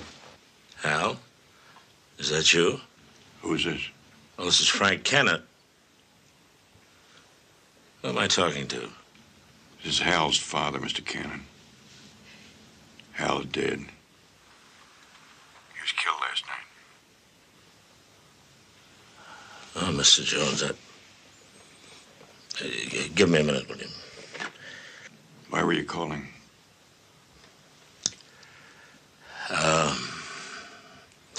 Well, Hal called me last night. What time? Oh, I guess it was about 11:45. From a payphone, he said that he was in some kind of trouble. What kind?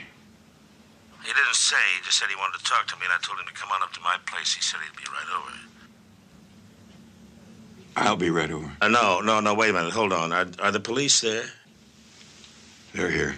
Then why don't we meet at Hal's office before they get there? I'm on my way. All right.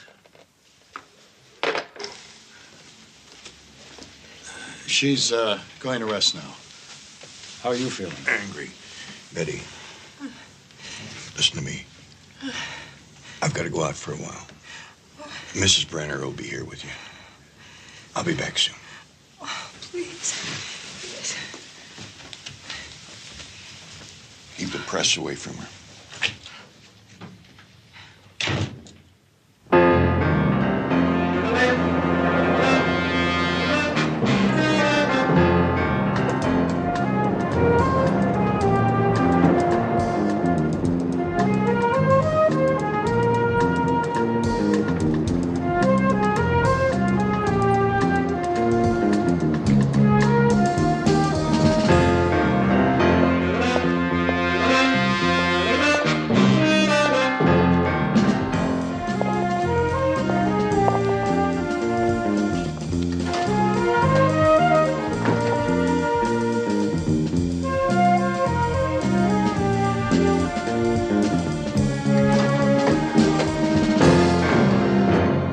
Barnaby Jones. Frank Cannon. I'd like to offer my condolences. Thanks. Hal was a close friend. I don't have to tell you how he valued your friendship. What did he say to you last night? Oh, not much more than what I told you, that he'd gotten himself into trouble trying to help a client. Client? Yeah, and he wanted to talk to me in confidence. Did he say where he was? Just a few minutes away, he said. Griffith Park.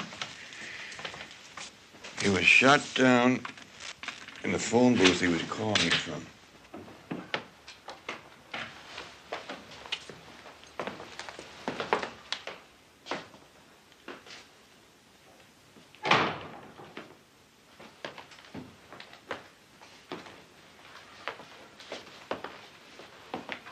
Place is like an old friend.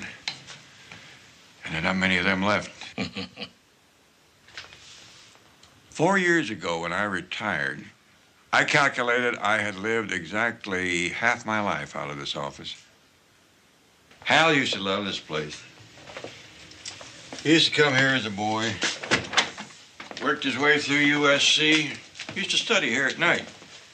Right in there at my desk, sometimes right in here.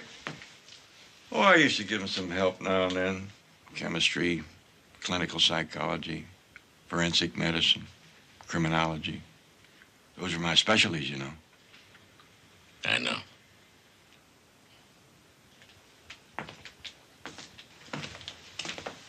When I turned the business over to Hal, he didn't change a thing. Barnaby, I'd like your permission to take on this case. I'd consider it a personal score to find the man who killed your son. That's very generous of you, Cannon, but this is something for me to do. Here's another old friend. Only had to use it once in 28 years. Look, Barnaby, I'm going to be blunt with you. You have been in retirement for 4 years now. You said that yourself. Yes, but the old reflexes still sharp as a colt's. You ever work with horses, Cannon? Only the $10 window. Don't remind me of it. What about Hal's wife? I suppose she's going to be needing your help now. Yes, I thought of that. But the more I think of Betty, the more resolved I am to get this man myself. Cannon, you may be the best in the business, but I did all right for myself for 28 years, and Hal was my son. Okay. Which isn't to say that I might not need your help.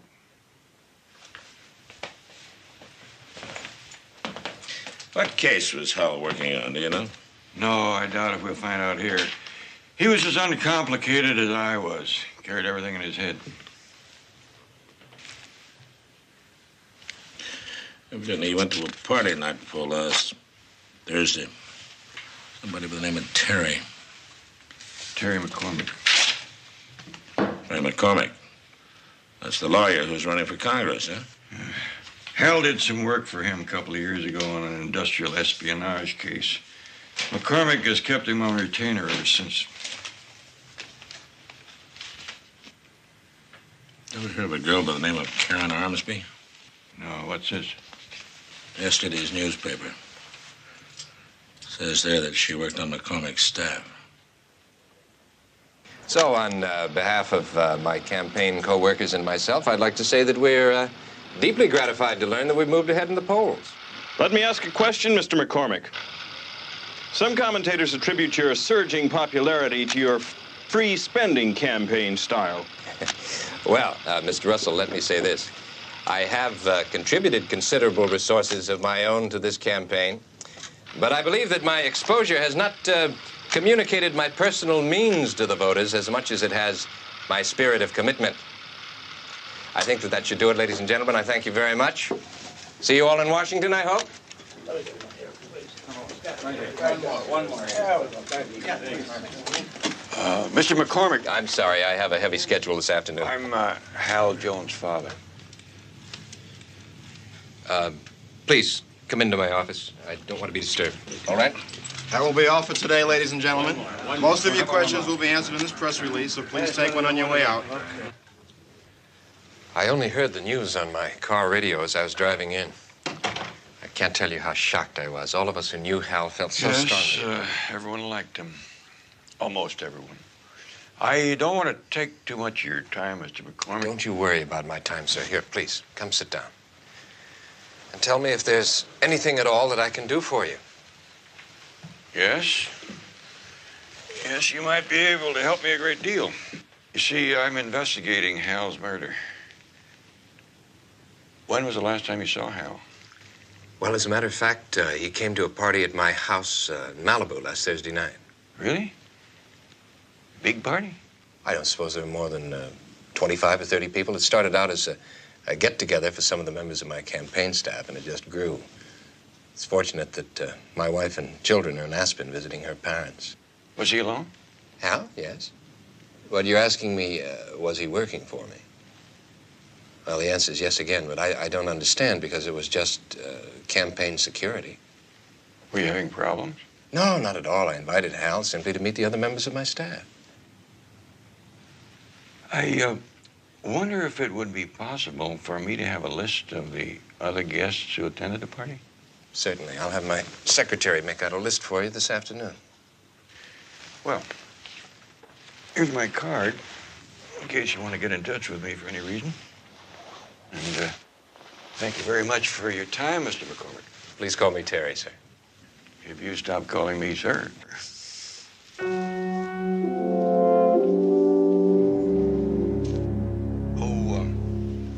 I forgot to offer my condolences to you on the death of the young lady who was working for you. Karen Armsby. Well, good luck on your campaign.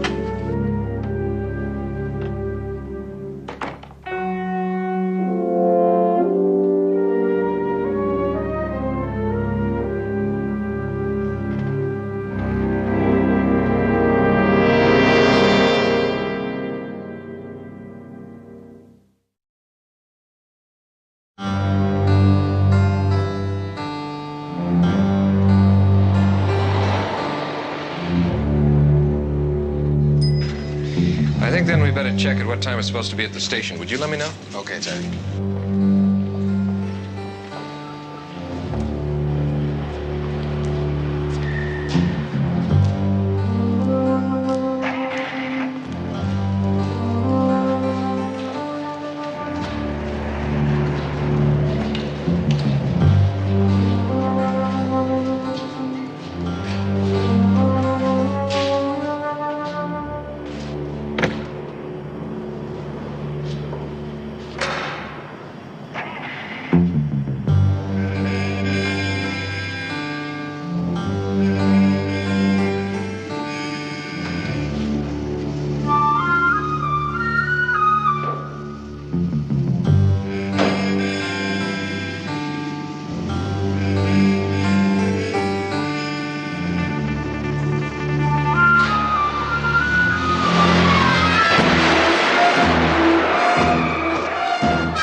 How'd you know it was me?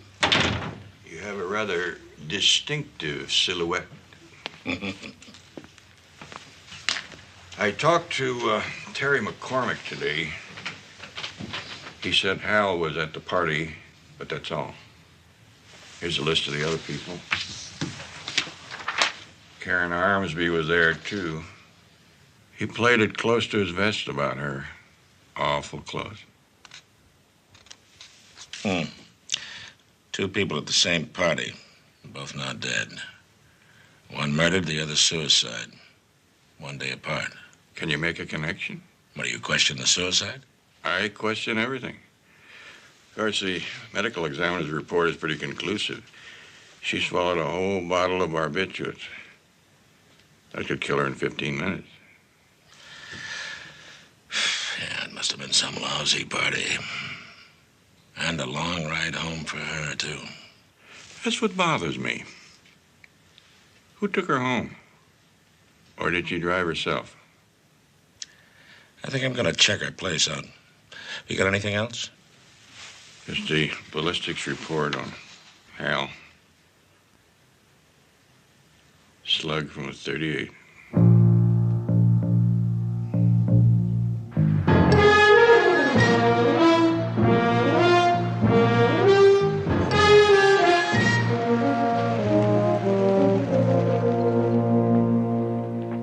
How did you happen to find her at 10 o'clock in the morning? I was returning her keys. What key? The car keys. Her car had been in the shop for a week. They just brought it back. The driver left the keys with me. I always put things away for Karen. She said I was like a mother to her.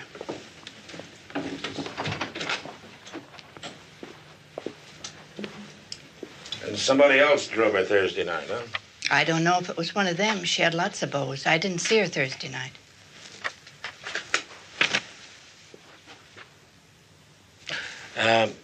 Can I keep these for a little while? Don't know what good they're going to do her now. With all that attention, why do you think she did it?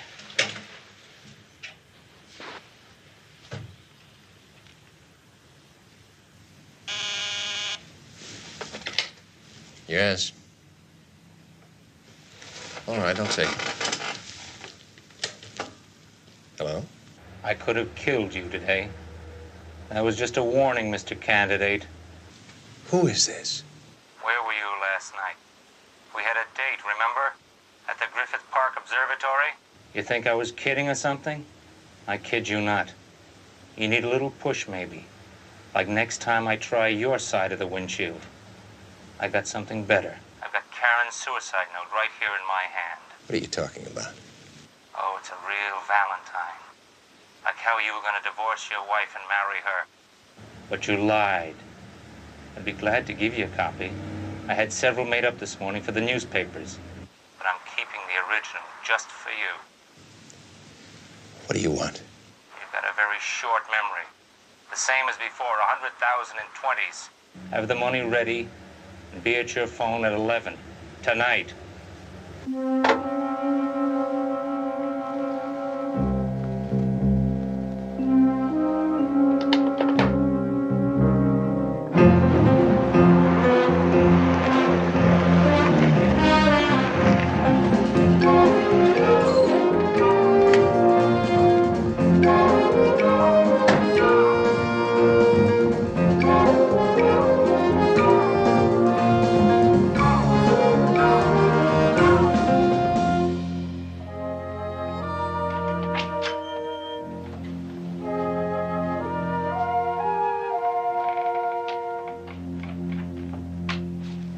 Was that?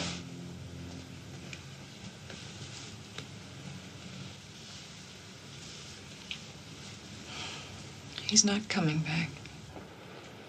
I know, honey. I know. It's what I've been afraid of for years. He always said, "Oh, honey, they don't shoot people like me. The worst I'll ever get is a traffic ticket or a punch in the face." I know. I used to say the same thing myself. Oh, I have got to do something. Let me fix you a cup of coffee. I guess I could do with a glass of milk. Good.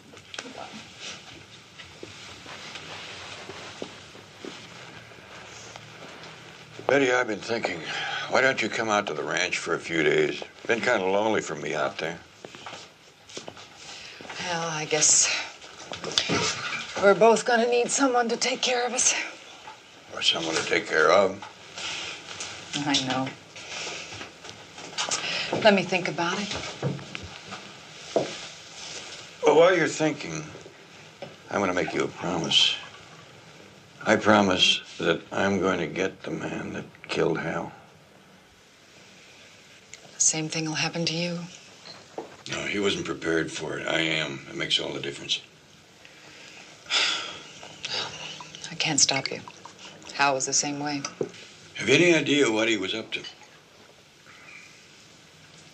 I didn't think so. What about that party he went to Thursday night? Terry McCormick's? Did he say anything about it? No. He acted strange the next morning. Strange? Oh, moody. Like something was on his mind. We were going to the ball game in the afternoon. He forgot all about it when Terry called. Terry called him Friday? Yes. I know they met in Hal's office that afternoon. Did he say where he was going Friday night? Same thing he always said. I'm going to meet a client. I'll get it. Hello? Well, I'm glad I reached you. What about? I think I have something which may help in your search. I'm listening. Can you come to my house? It's Rocky Point Cove, Pacific Coast Highway. I'll be there. Betty, I have to go out for a while. Oh, where? I'm going to meet a client.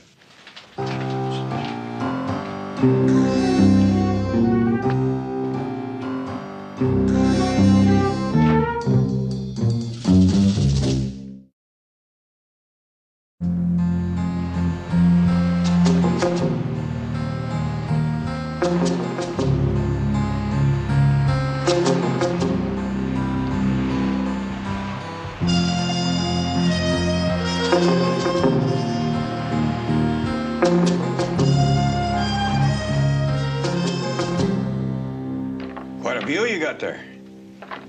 Makes me think of China. All that water and nothing else between China and us. There she lies, sleeping giant. Let her sleep. For when she wakes, she will shake the world. You know who said that? John Foster Dulles? Napoleon Bonaparte. Ah. Here. Oh, no, thank you. What's your opinion? Of Napoleon? The Chinese. Are you asking me as a politician or as myself? Aren't they one and the same? Well, the point I'm about to make is about the Chinese. Some of our politicians seem to have learned a lesson from them. You never know whether they mean what they say. One truth concealing another. Jones, I'd like to hire you. Why don't you start by telling me everything you can that'll help me catch my son's killer? Hal was killed by the same man who's blackmailing me. And you weren't entirely truthful with me this morning. No. Why? The blackmailer took a shot at me this noon in the garage of my office building. And you saw the man? No, I didn't. I ducked, naturally anticipating another shot, which never came. And by the time I looked up, he'd gone. You think he's trying to kill you? No. It was a warning shot. Because he called me at my office early this afternoon to threaten me again. Unless I come up with more money. How much money does he want? Another $100,000. Another 100,000? Tell me, Mr. McCormick, why are you being blackmailed? I'm a married man, Jones. The past few months, I've been having an affair with Karen Armsby. Karen, oh, yes, that's the young lady that... Yes, that's the one. And she was here on Thursday night. In fact, this is where she killed herself. Well, the newspaper said that her body was found in her apartment. It was, because Hal and I took it there. You see, I discovered her body about midnight, lying in my bedroom. I couldn't believe it. She was lying there with that empty pill bottle beside her. Anyway, I went out, I locked the door, I went and told Hal. We waited for the guests to leave, which was about 1 o'clock in the morning. And then we took Karen and the pill bottle back to her place.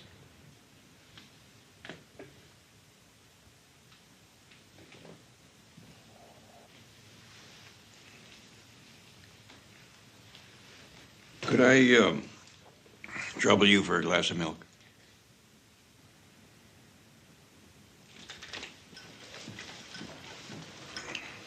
I see you're a sailor, too. Understand me, Jones. Hal didn't want to do it. In fact, I'm ashamed to say I had to lie to him. I told him that I'd never had an affair with Karen, that she was simply a lovesick political groupie with a history of emotional problems, which is true, and that her suicide in this house would wreck my career, wreck my marriage. It would make it look as if we really had been having an affair and that I'd tried to reject her, which was also true. Anyway, that's why Hal finally decided to help me. Because he trusted me, and because he believed in my political future. You mean you brought the girl all the way out here to reject her? No, she came with an actor friend, I'm not sure which. The place was full of Hollywood types that night. Well, wouldn't the person that brought her have stayed to take her home? I don't know. People were coming and going all evening.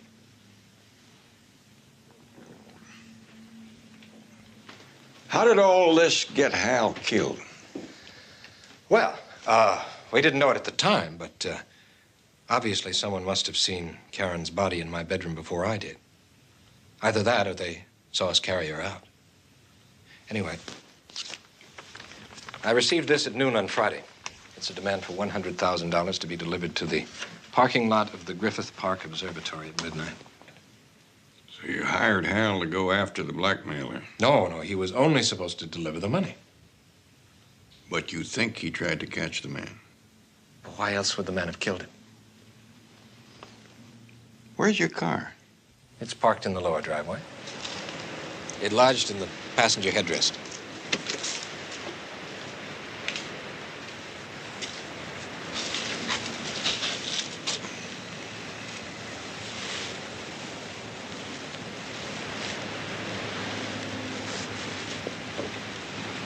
Mind if I hang on to this a while?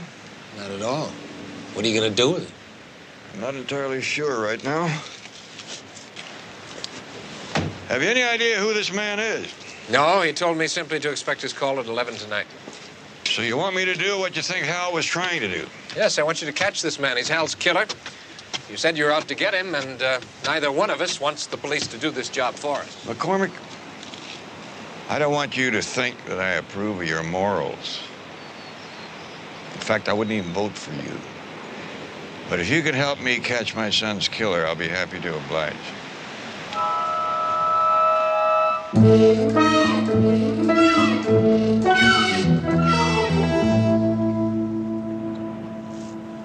How can you eat those things? I can eat anything, as long as I can wash it down with a glass of cold milk. You know, I can believe the suicide part of Terry's story. I can even believe Hal's part in it. He was always fiercely loyal to his clients. But I just can't see him going as far as helping to pay off a blackmailer. Maybe he didn't. What do you mean? Maybe that's why he called me that night. Maybe he'd gotten himself into something he didn't like and he couldn't go through with it. But why kill him? Well, maybe he saw the blackmailer, like Terry said, and he was going to try to take him. Or maybe the blackmailer thought that Hal was calling the police. Maybe a lot of things. We could sit here and whine and maybe ourselves to death. But I'm taking that phone call with Terry tonight at 11 o'clock. I'm interested in finding out who's going to be on the other end of that line. Party guests? Yeah, a couple of them. A couple of Karen's other boyfriends. See, it's Reed and Marshall. Their names on the party list. Reed Carpenter and Marshall Eaton. They're both actors. Their addresses are on the backs of the pictures. Oh, we don't have much time. Why don't you take one and I'll take the other? Okay. You know, Barnaby, I would love to thank you for this wonderful lunch, but but I just don't have it in me.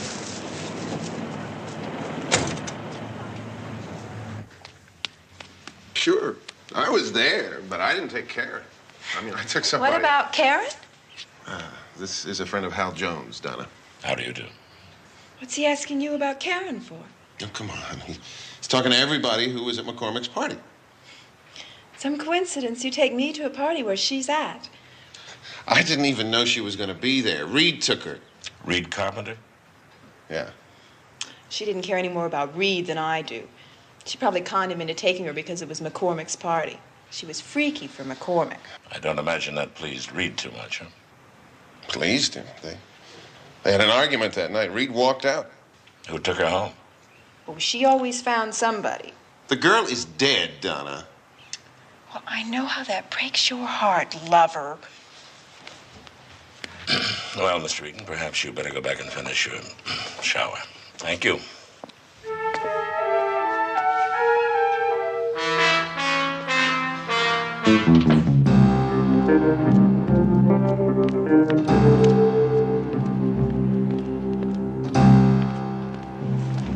Mr. Carpenter? Yeah? I thought I recognized you. You know I watch your show every week. Well, it's not the greatest part in town, but at least it's a running role. I think you're pretty good. I really do. And I'm tough on those cop shows. You see, I'm sort of one myself. Cop? Private. Mind if I ask you a few questions? About what? Hal Jones. I'm his dad. But he was just... That's what I'm trying to find out about, asking some of the people who saw him last, like that party Thursday night. McCormick's party. Yeah, I was there. Not for very long, though. You remember seeing Hal? Yeah, I saw him. Remember anything else about him? Well, to tell you the truth, I don't remember much. You see, I didn't stay too long. You left early? The girl I took wanted to stay a little longer. Oh, yes, that's right. Miss Armsby. You must have been terribly shocked. I was. And I wasn't. How do you mean? Well, I knew she was headed for trouble. I just didn't know it happened that fast. You mean you knew she was going to kill herself? Oh, no. Oh, another man. You better believe it. Somebody that was there that night? The host. Oh, yeah, I've heard that rumor myself. Here, have a mint. They're good. Well, say, since you left early, I guess you wouldn't know how she got home. What does my leaving early have to do with Hal Jones? You're absolutely right, Mr. Carpenter. Not a thing.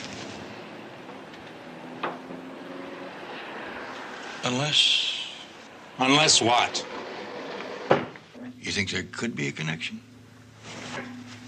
Listen, Dad, why do you keep bugging me with your questions?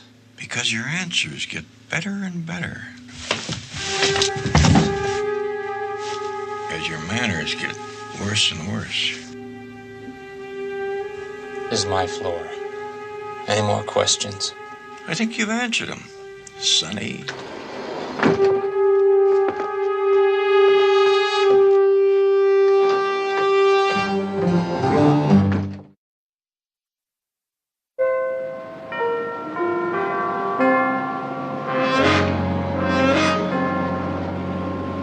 I'll tell you this, that Reed Carpenter is a real hothead. He hates questions about Thursday night almost as much as he hates Terry McCormick's guts. Marshal Eaton said about the same thing. Evidently, Reed and Karen had a fight about Terry, and he left the party early. And could have come back later to take her home. Found the body. That's a great setup for blackmail, but murder? Nah. Look at this. Terry McCormick insists that the man who fired at him is the same man who killed Hal. This is a blow-up of the bullet that killed Hal. See the striations? Barrel markings along the side. Now this is a slug that I dug out of McCormick's car today. Now, let me see the other one. You see, the markings are entirely different. Yeah, they are.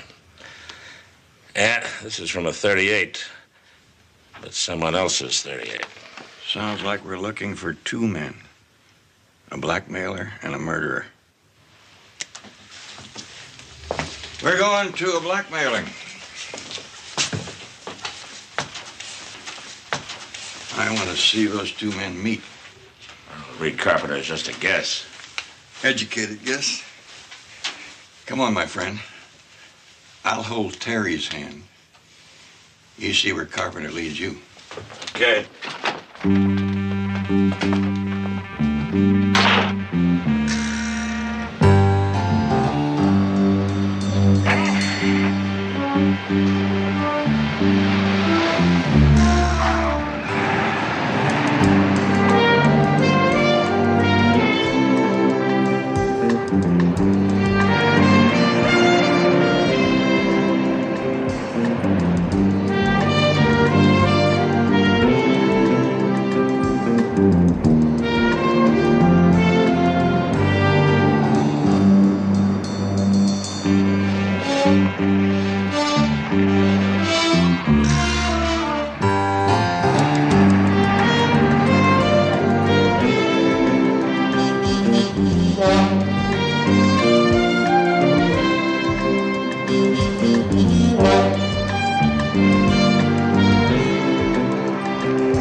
Hello?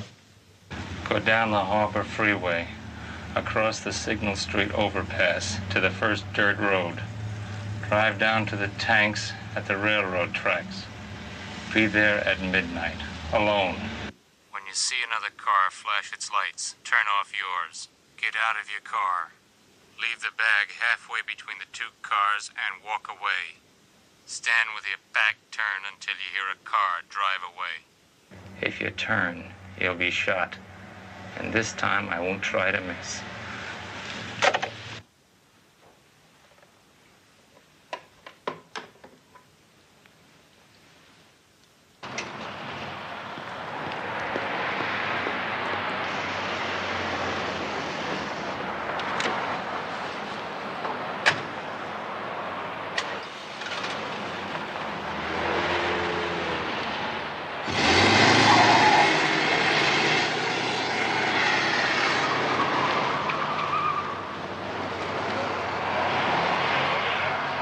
Well, it doesn't leave us much time.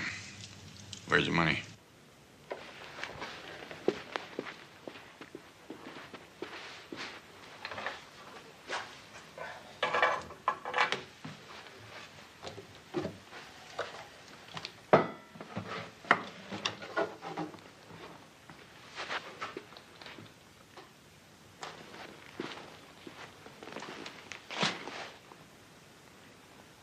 You carry it. What do you need me for? If we're gonna catch this man tonight, you better be there. If you sees me, he'll know it's a phony setup. And don't worry, you'll have plenty of protection. I'll be in the vicinity.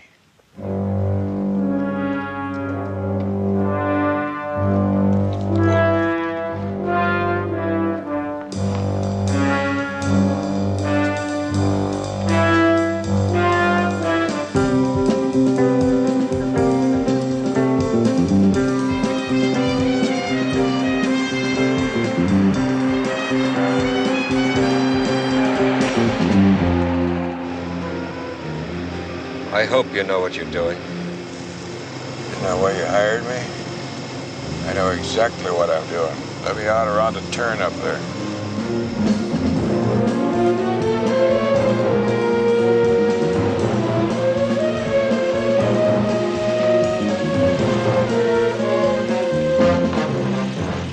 You go on ahead.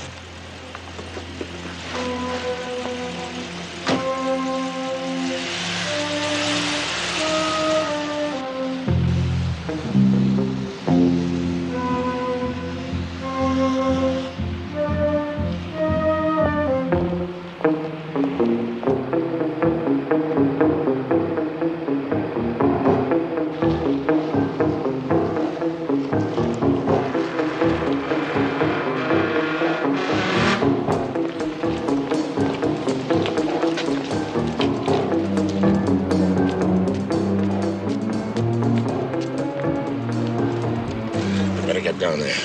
No, Frank, this is my war party. Those men are probably both armed. I know.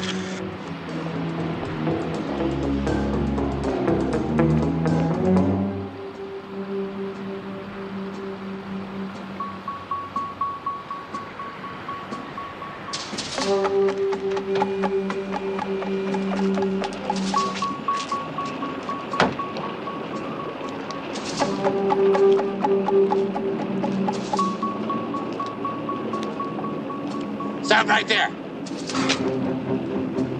Put it down. Get moving and stay in the light.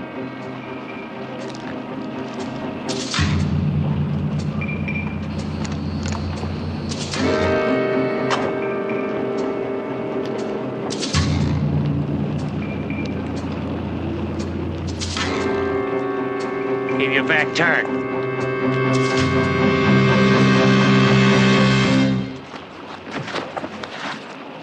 Just don't move.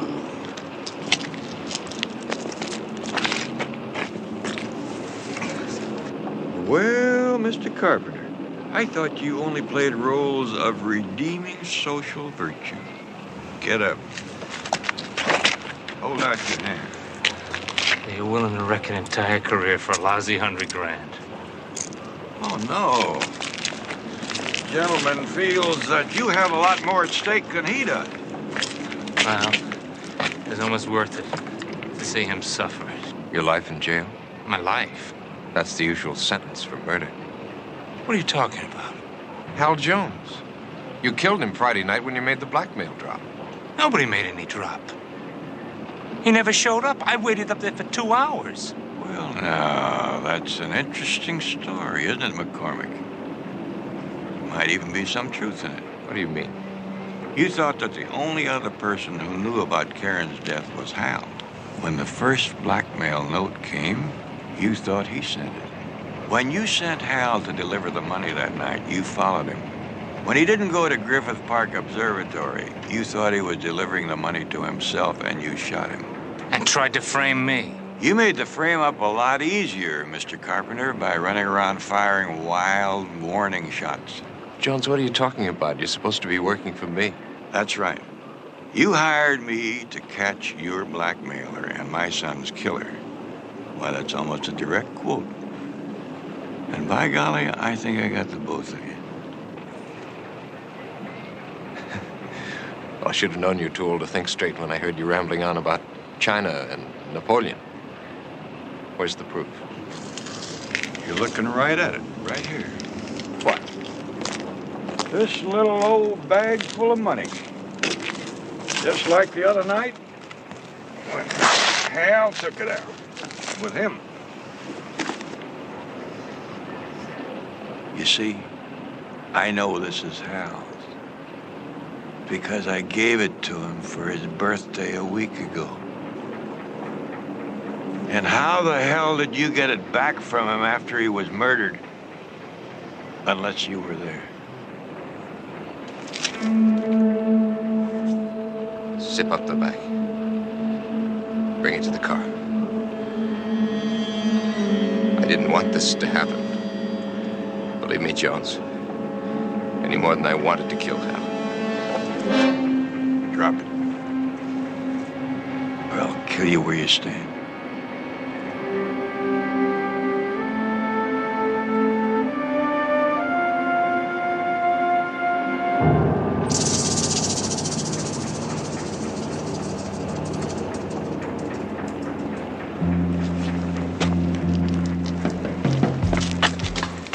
Let it go.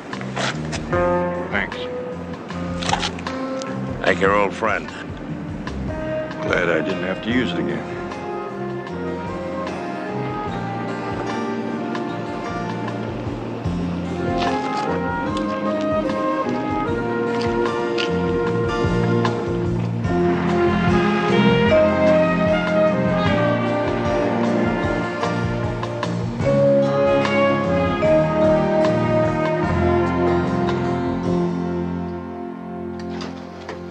Frank! Barnaby. Glad you could make it. Thank you. How does it feel to be back in harness, an old war horse like you? Well, it's a funny thing. Life was so good. Retirement, perfect health, nice ranch. Yeah? There was something missing. And now you know, huh? My work. And God help me that this is the way I must rediscover it. Through the death of my son. Come on. I used to be pretty good, you know. Pretty good. The best in the business. Oh, wait a minute. That's my line for you. Ah, come on.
Barnaby Jones, a QM production, starring Buddy Ebsen, also starring Lee Merriweather, Mark Shera, with guest stars Peter Haskell, Carlos Romero,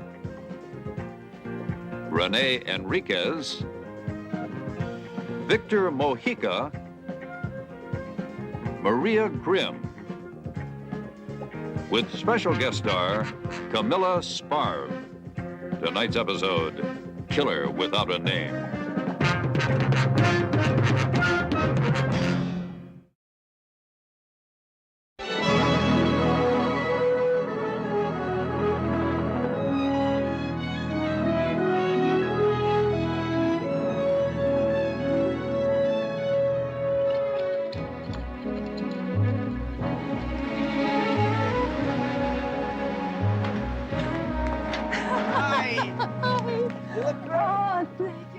Looks like your vacation done you a world of good. Oh, it was fantastic. The weather was beautiful, the entire cruise. Oh, that's great. I'm glad to see you got the cast off. Cast? Your writing hand. I got one postcard in 2 weeks. One, I said 3. One from Costa Grande, one from Acapulco, I know. The one we got said you wanted us to meet this wonderful guy you met. Now, where is he? Well, he is a wonderful guy. His name is Stephen MacArthur. Unfortunately, he had to leave the boat in Acapulco to fly to San Francisco on business. Sounds pretty serious, Betty Jones, huh? Well, I will tell you how serious it is as soon as I get my ship-to-shore phone bill. But he's here in town now, and he wants to take us all out to lunch. We're going to pick him up at his motel. Oh, good. Listen, I'm having my luggage sent on to my apartment. Come on, let's go. Okay.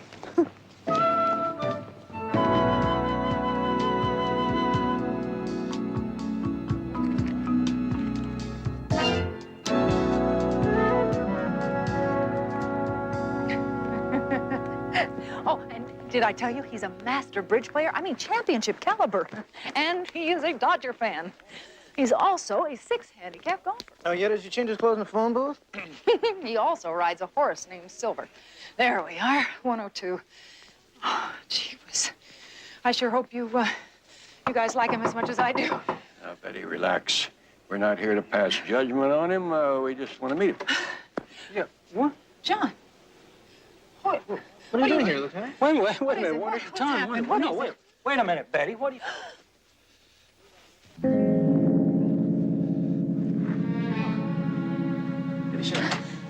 Dixon, cover the door outside. Don't let anybody else come in. Oh, is it Steve? Stephen MacArthur? Yes. Oh, well, that's name on his wallet. She just came back from a Caribbean cruise. She met him on the boat. You got anything, John? How? Why? Well, the maid found him on the floor, shot in the chest. Must have been a silencer. Nobody heard anything. Betty, why don't you go home? I want to ask you a lot of questions, but I can come by later. That's a good idea, Betty. Come on.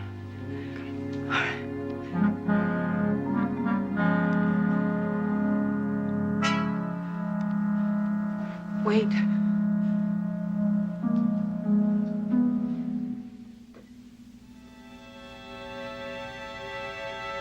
May I? Yeah?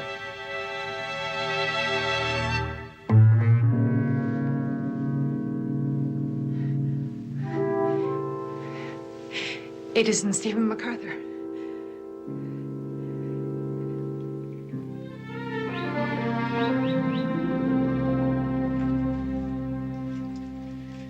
Hey, can I get you something? Like a cup of tea? Some ice water, if you don't mind.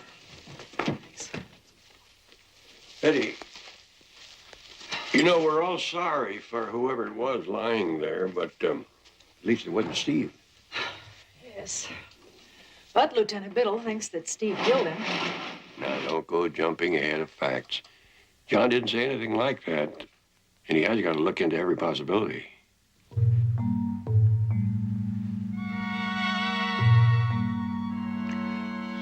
But it was Steve's motel room. And it was Steve's wallet in the dead man's pocket. If he didn't kill him, then why has he disappeared? Oh, thank you, honey.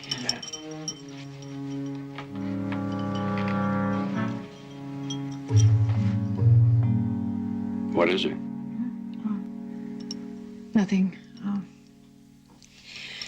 Now, Barnaby, something happened down in Costa Grande. It's really curious. What was that? Well, Steve had invited me to have lunch with him at the Park Hotel down there. When we got there, a man was waiting for us. Steve introduced him as Martin Larios of the Costa Grande Agriculture Department. Well, what's so strange about that? Didn't you tell Biddle that Steve worked for the, what was it, the Markel Tractor Company? Mm-hmm, yeah.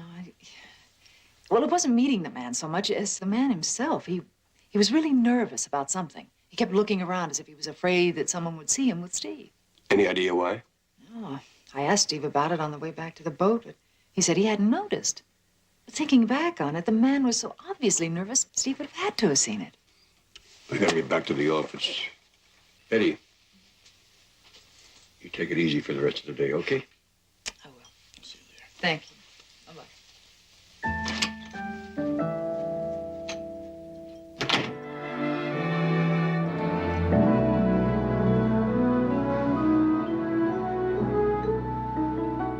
I'd appreciate anything you can do for me, Harry. Yes, I understand that. Larios. Larios. And if this information doesn't have State Department clearance, let me know. Right. I thought I mentioned something about taking the day off. I just thought I'd see what it was like around here when I'm not here. Okay, thank you. Oh, Betty, you're not going to believe this, but the Markel Tractor Company has no record of a Stephen MacArthur ever having worked for them. Or any other MacArthur by any other first name. I already tried Markel.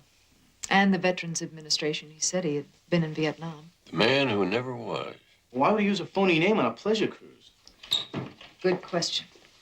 Hi. Hello, Kelly. Barnaby?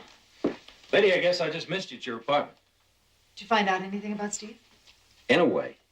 John, water is wet. If it isn't wet, it's not water. Now, just what do you mean, in a way? Well, this copy of a Costa Grande landing declaration that all tourists make out was found in MacArthur's motel room. You notice there's a number on it. Passport number? Mm-hmm. I was just over at the Federal Building matching that number to this photo they wire-copied from Baltimore. Well, who's this supposed to be?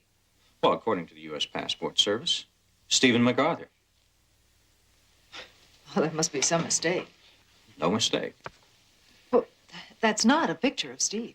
Not even a likeness of the dead man. Yeah, well, I'll tell you something even stranger. According to the Bureau of Vital Statistics, that Mr. Stephen MacArthur died 3 years ago.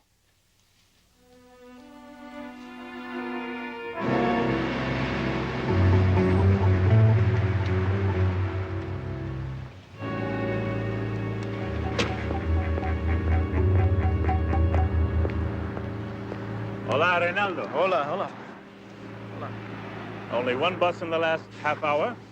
Good for smog, bad for people. The police still have not identified the body. Poor Jose.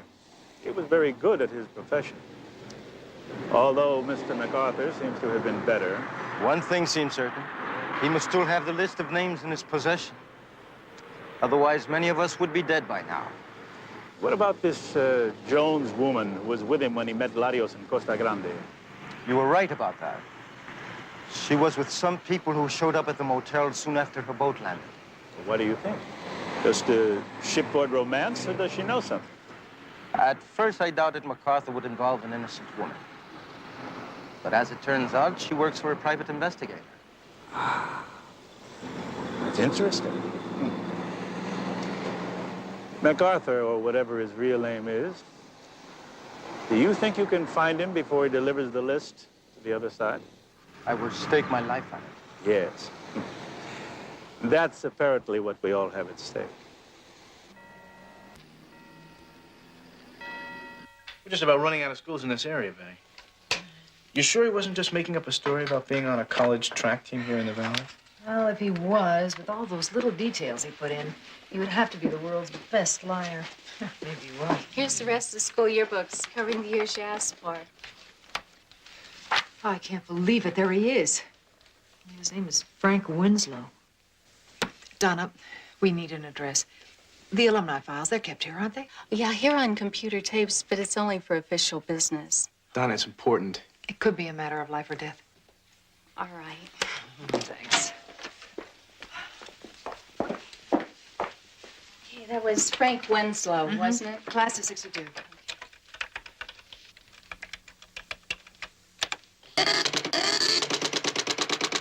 Track, debating, economics majors. Guy had a lot of talent. What's the matter? He's married.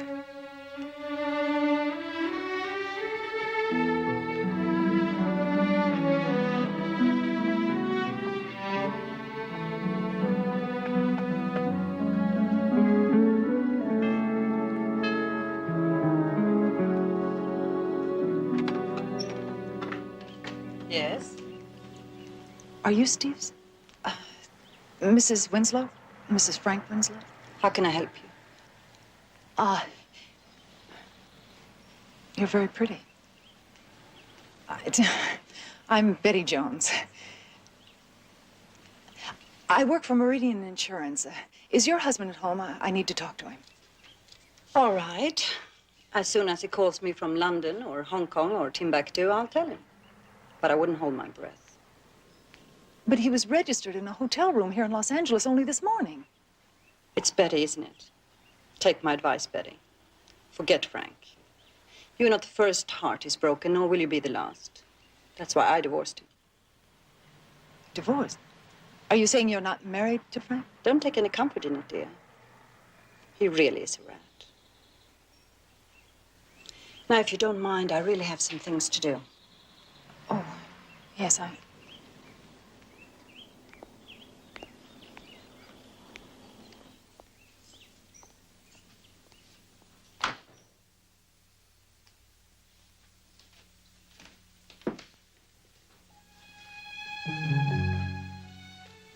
I guess that makes me some kind of rat, too. Doesn't it, Frank?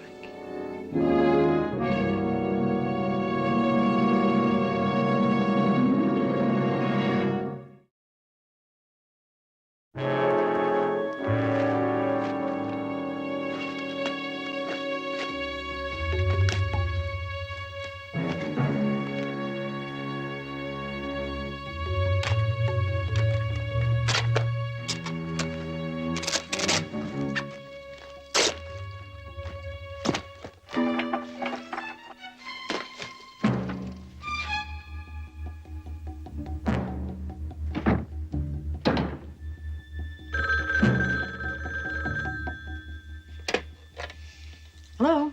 Betty, I've been trying to get you. Jedediah stopped by on his way to law class. He told me about Mrs. Frank Winslow. I'm sorry.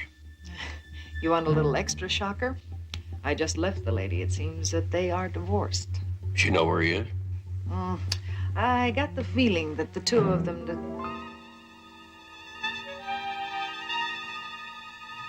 Betty, are you still there? Hold on, Barnaby.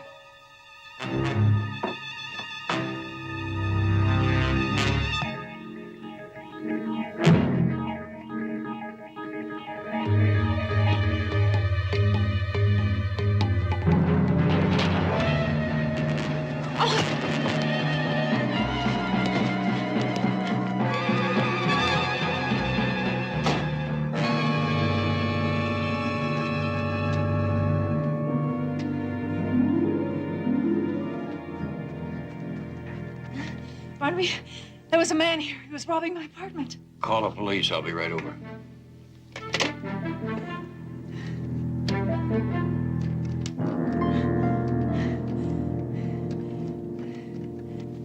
Thank you, officer. If I find anything missing, I'll be sure and call burglary. Betty, are you all right? It has not been my day. I'm thankful you weren't hurt. The police finished already? There really wasn't much for him to do. I think the burglar was new at the job. I mean, he didn't take anything. Nothing at all? Well, I haven't had much time to get my head together, but I'm beginning to think that he was after something besides money. I mean, look at that. He did this, hmm? And it isn't as if he didn't have time. I mean, he could have taken the TV, the jewelry, silver. I mean, he went through everything. Look at the way he tore into my suitcase. Looks like he was only interested in things you brought back from your trip.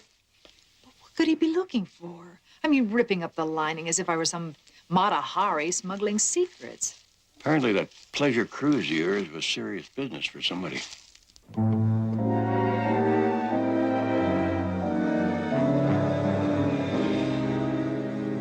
Oh, Carlos, you are so good to me. Look at it. It's so expensive. It's just my way of showing you how valuable you are to me, Felicia. How much do they cost? At least $1,000, no? You're always asking the price of gifts. You know something? You lack sentiment. You really do. Carlos, querido, I never mix sentiment with patriotism. I work for the secret police for the same reason you do. Money.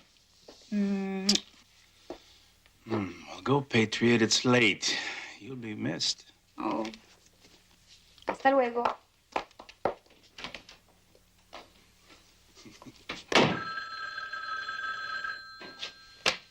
Hello?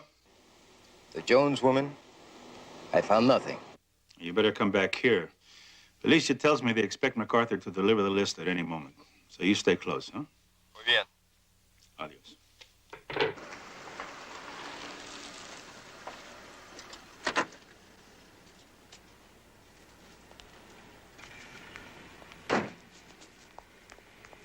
Oh, Harry. Where's Barnaby? Didn't he get my message? I have been trying to locate him since your secretary called. It sounded urgent. I thought I'd better drop by. When Barnaby asked me to look into this Lario situation for you, Betty, well, I had no idea what kind of a brouhaha you had gotten mixed up in. My advice to you is to get out and stay out. Harry, all I'm doing is trying to help a man I think is in a lot of trouble. I'll tell you trouble. The man who was murdered in Frank Winslow's motel room was Jose Sanchez, a member of the Costa Grande secret police. And there are other members of the secret police here now looking for your Mr. Winslow. But why? Because he's mixed up in an explosive international situation. And that's really all you have to know. Oh, surely you can tell me why they're after him. Well, probably because something Larios gave to Winslow when they met at the Park Hotel. Do you remember seeing anything?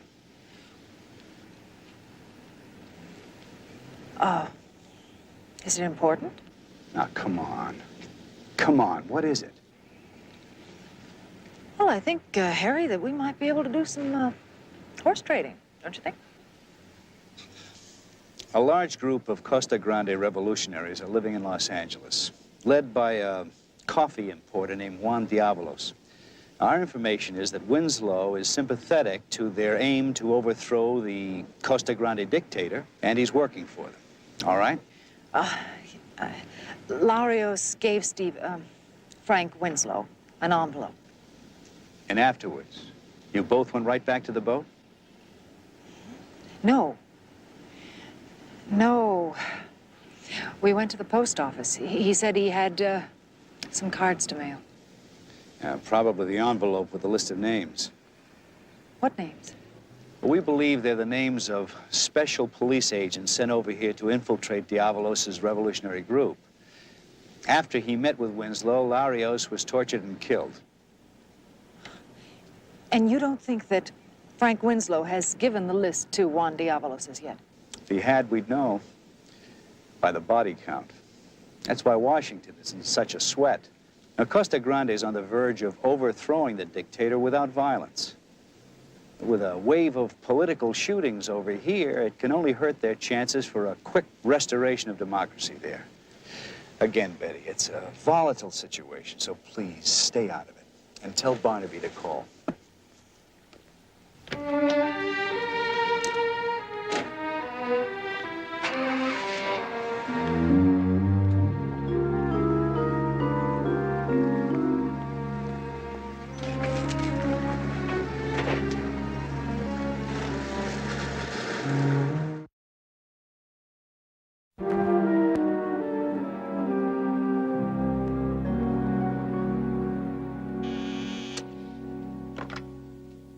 Yes, Mr. Diabolos? Okay. You may go in now, Miss Wilson. Thank you. Miss Wilson? Indeed, it's very rare to find a coffee buyer who is also so attractive. And you've come at an opportune moment. Samples of the new crop have just arrived from Costa Grande. Magnifico. Mr. Diabolos, I have a confession to make. I'm not a coffee buyer. Then surely you're a taster. Everybody is. Try some. No, thank you. The reason I lied to your secretary, what I have to say is for your ears only. My son, Paul. He's being indiscreet at school again. No, this has to do with Martin Larios. He was a good friend of mine. Larios? I'm not sure I know the name. I believe you do. And that he was tortured and killed by the Costa Grande secret police. The secret police, yes. They made a prison out of my beautiful country. What about this Larios person? Before he was killed, he got a message out to me. It's very important. Perhaps if I knew what this message is. It concerns a secret list. That's all I'm at liberty to tell you. Then why come to me when this message is not for me? Well, it's for Frank Winslow. Larios insisted that I give it to him personally. Those were his instructions. I see. As it happens, I'm waiting to be in contact with someone who may be of interest to you. Frank Winslow? Where can I reach you? Oh, I can give you my telephone number. Mr. Diabolos, this is very important. Will I have to wait long? Who can tell? Thank you for coming. Mr. Diabolos, your private line.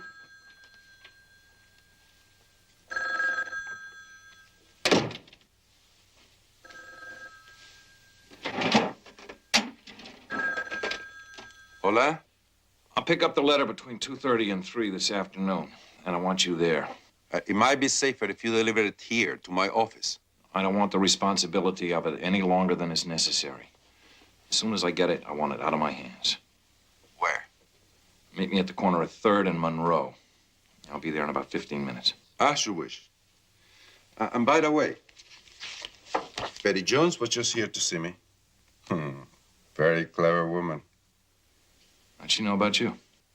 In this business, unfortunately, even friends spy on each other. Listen, Juan, no matter what happens, I don't want Betty involved in this. Neither do I. But if she persists in getting in the way, you mustn't blame me if she gets hurt. 15 minutes, then. Juan, listen.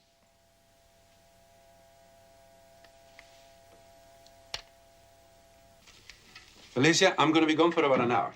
Oh, don't forget your 4 o'clock appointment. Another present from your boyfriend, huh? My new boyfriend, Vicente. He's very sweet. What am I going to tell my sister? She said to look after you so you will stay a good girl. I am a good girl, Uncle. That is why I get so many nice presents.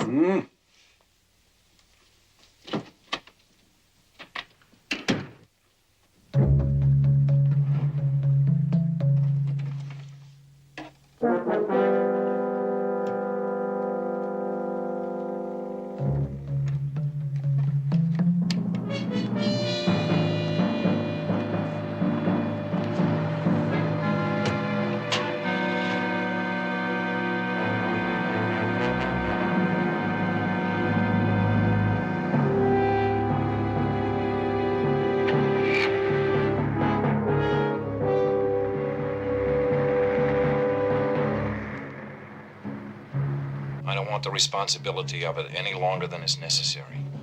As soon as I get it, I want it out of my hands. Where? Meet me at the corner of 3rd and Monroe. I'll be there in about 15 minutes.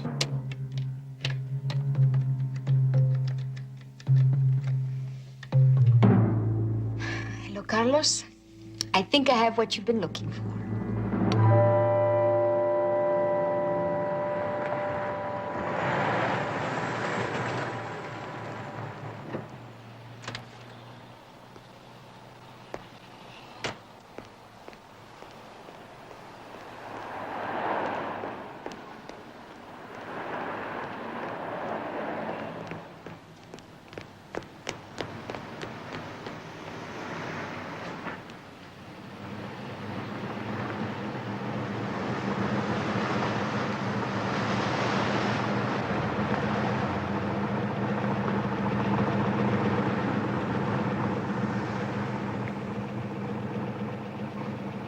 I'm curious about one thing, my friend.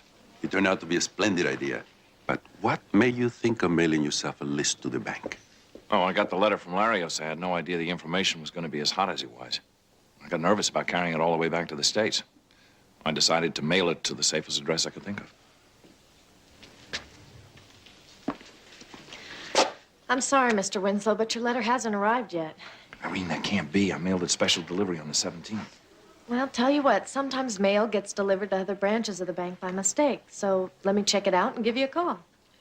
Sorry.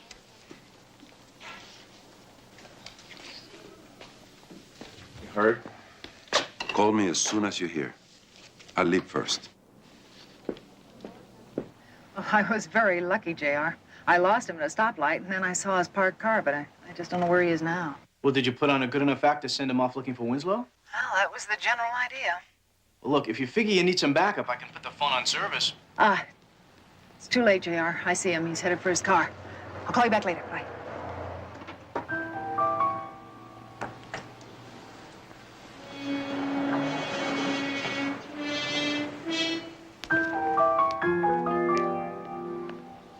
Steve?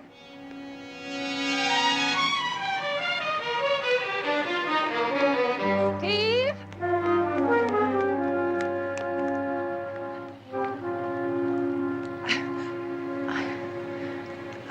suppose I should call you Frank now.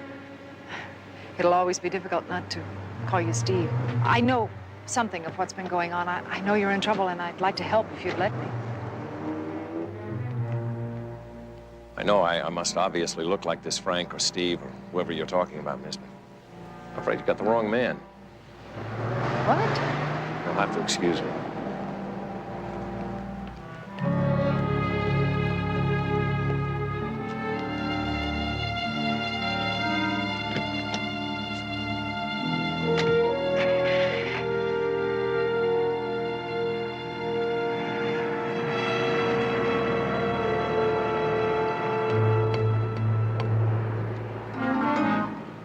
Too late, we missed him.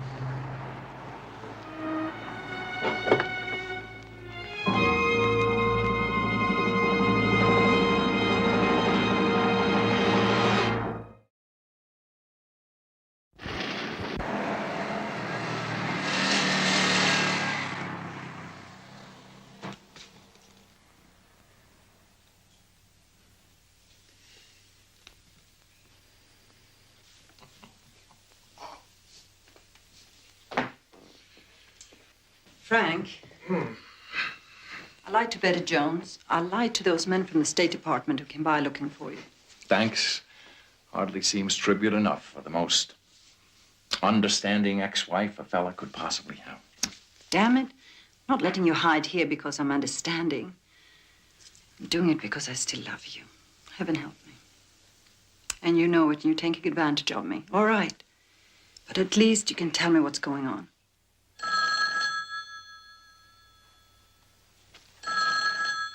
Remember, only if it's Irene Edwards at the bank or a man by the name of Diavolos. Hello? Mr. Winslow, please. This is Miss Edwards at the bank. It's the bank. Yeah, Irene. I'm afraid the letter didn't turn up in any of our other branches, Mr. Winslow. All right, when's the next mail delivery? Well, in the morning when we open, 10 o'clock. And there's something else. There was a woman just here looking for you. Her name happened to be Betty Jones? Oh, then you do know her. She's still there? Put her on the phone. Oh, no, she's gone. I'm sorry, Mr. Winslow. She didn't sound quite right, and we do try to protect our customers. Oh, sure. It's all right. Thank you, Irene. I'll see you in the morning. Mr. Ryan said the quality of the coffee in the shipment is not what he ordered, and he's returning it. Diavalos? Just hold on a moment. I will look it over later, Felicia. Thank you.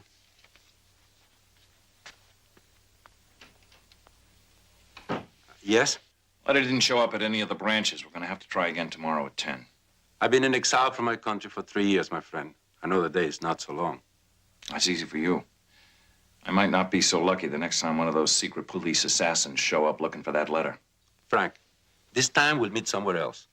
Call me just before you go for the letter. I'll tell you where. All right. Assassins, secret police. Frank, please, what's going on? I'll be able to tell you all about it tomorrow, okay?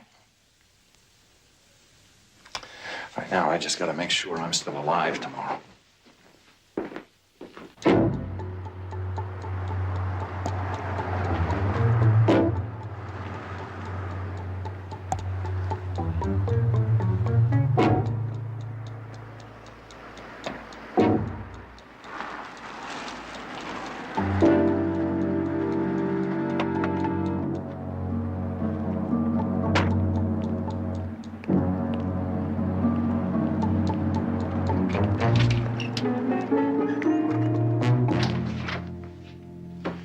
Just had a call from Felicia. Diablos has a list? No, not yet. For some reason, it cannot be delivered until 10 o'clock tomorrow morning. Why 10 o'clock? What is so important about the time? It doesn't matter. Diablos is too smart to meet in the same place again, so we must get our hands on the man first. Oh, his real first name, by the way, turns out to be Frank. Difficult to find a man even if we knew his last name, but without it, impossible. Yes. So we must make him come to us, and I think I know a way.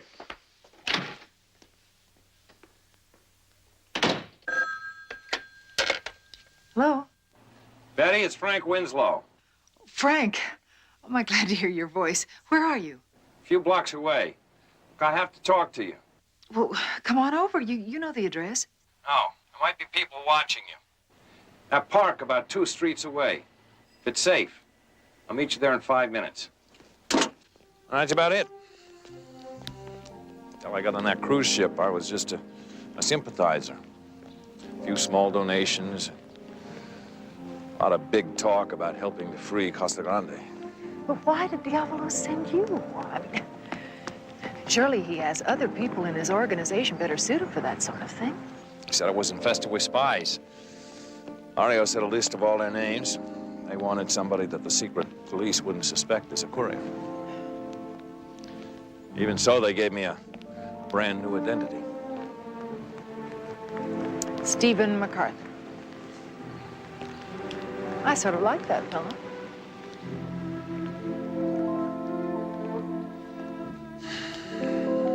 Sorry, Betty. About everything.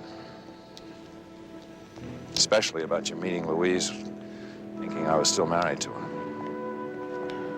I don't know, from the way she talked, I wonder if she's really accepted the divorce as final.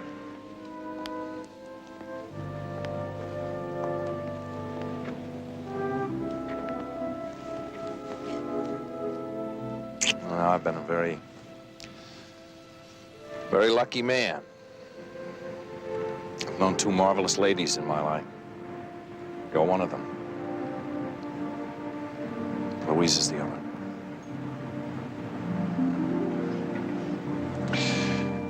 Better give you a lift back. This is over, I'll fill in all the blank spots. It's kind of a hairy picture. You're going to have to do some explaining to the police. Yes, the man in the motel. Did you kill him?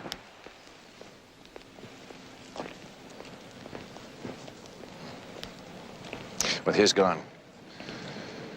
He was sent there to kill me for that list of names. If you give that list to Diavolos, there'll be more killings. It's his war. I know a man in the State Department. If you were to give the list to him, there wouldn't be any more killings. Betty, the man you said broke into your apartment. It's probably with the secret police. I might not bother you again. But just in case, it's a favor to me. Don't go near the bank again. At least until after tomorrow. Is the list there? Promise me. All right.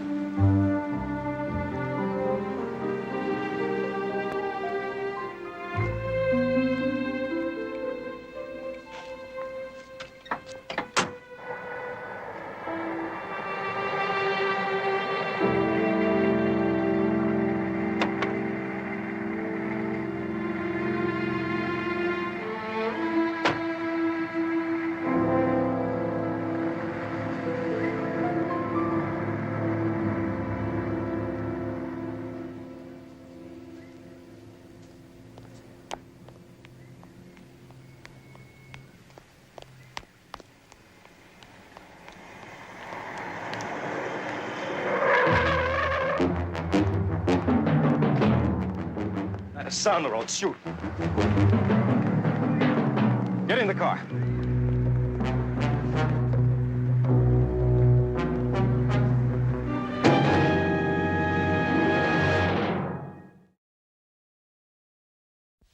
Hello, Felicia? Carlos? No change. Listen, it's 9 o'clock. Has your uncle talked to him, heard from him? No, and I am worried. What if my name is on that list? Then you can be sure that it is. Listen, you must do as we planned. When Diablos hears from Frank, if there's no time to call me, then follow him. But I can't shoot my own uncle. Not just your uncle, darling. You must shoot them both. Miss Jones, you kept me awake all night scratching the rope that way. How long are you going to keep me here? What do we do, Carlos? We cannot wait much longer. The others must be warned. Senorita, let me explain my position. Now, if I let Reynaldo shoot you now, that could turn out to be very bad public relations for my country, huh? On the other hand, if Felicia fails me and the list gets into the hands of the revolutionaries, that could be worse. So you see, your life is on the wrong side of the balance scale. I still can't tell you something I don't know. I don't smoke either, if that's what you're looking for.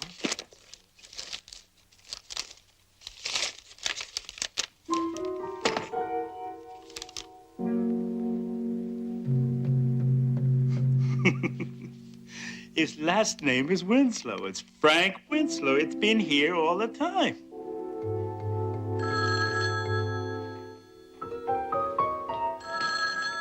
Louise?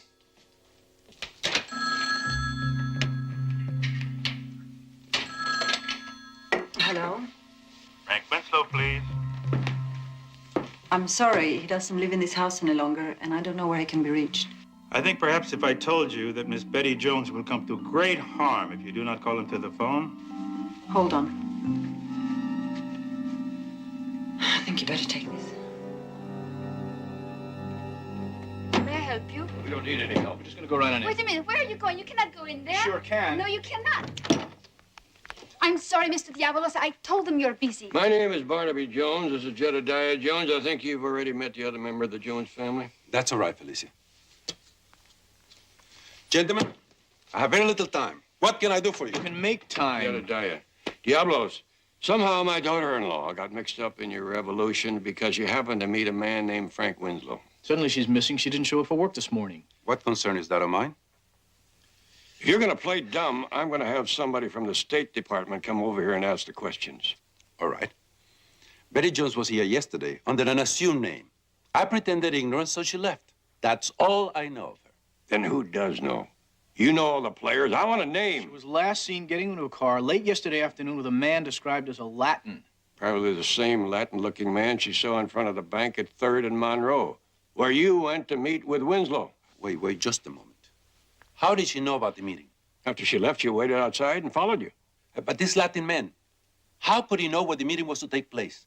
I only found out myself when Frank called me after Miss Jones left my office. The fella in Costa Grande who was killed by the secret police? He was trying to take out a list of spies, right? Yes, but there was no one else here at the office when Frank called except... Except who? Who else was here? Felicia. But the door was closed. Even if it was possible, she couldn't have heard anything. What phone did the message come in on?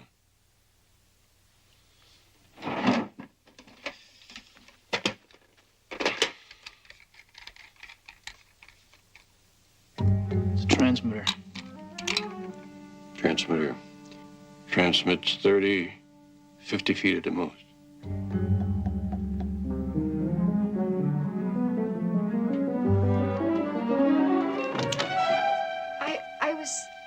My sister will be very unhappy, Felicia, to know that she raised her daughter to be a traitor.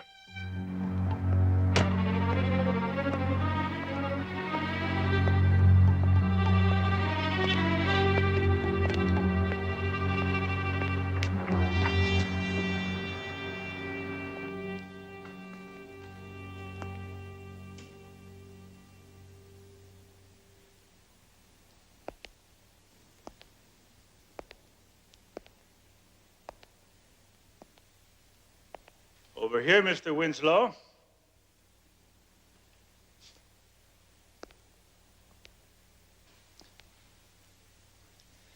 You said there might be some problem at the bank. Has it been resolved? Where's Betty? I'm here.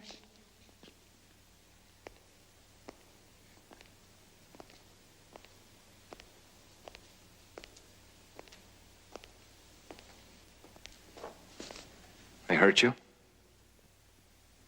No, I'm all right. The list? What good is it all if you can't help the people you love? You have nothing to be ashamed of. The list?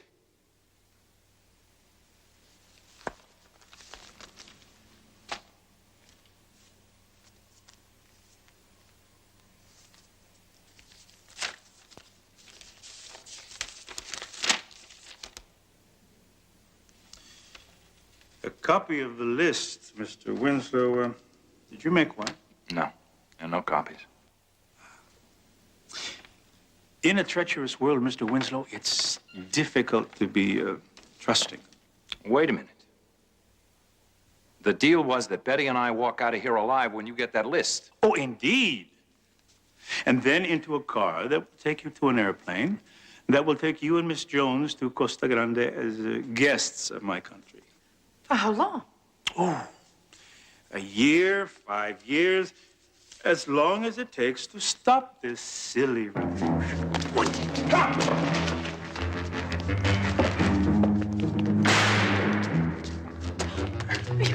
That's a leg.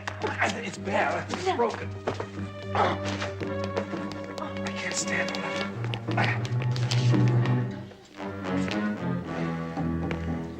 All right, let's go, both of you. He can't move. He's hurt. This is the place. Call Biddle.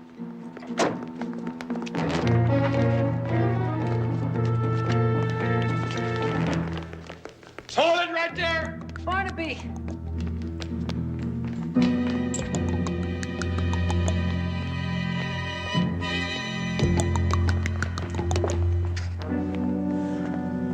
You all right? Yes, Frank's been shot. What is it? What is it? What is it? Barnaby, there's another man somewhere with a gun.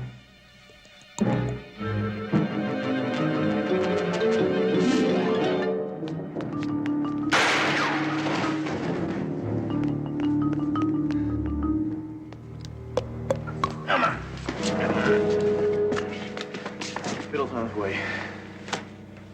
Nice going. Nice.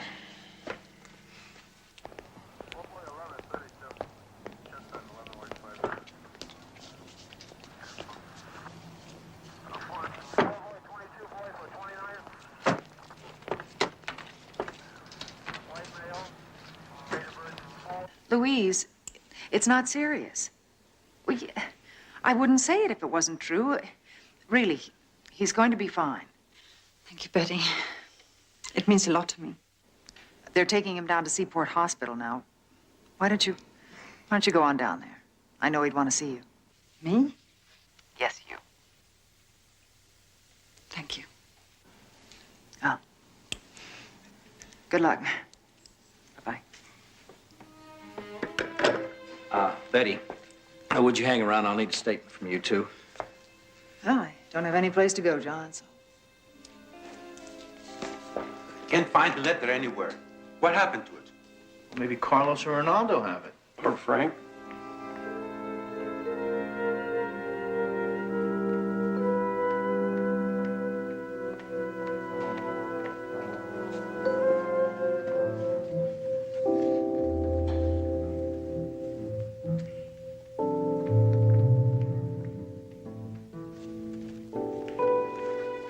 Here it is.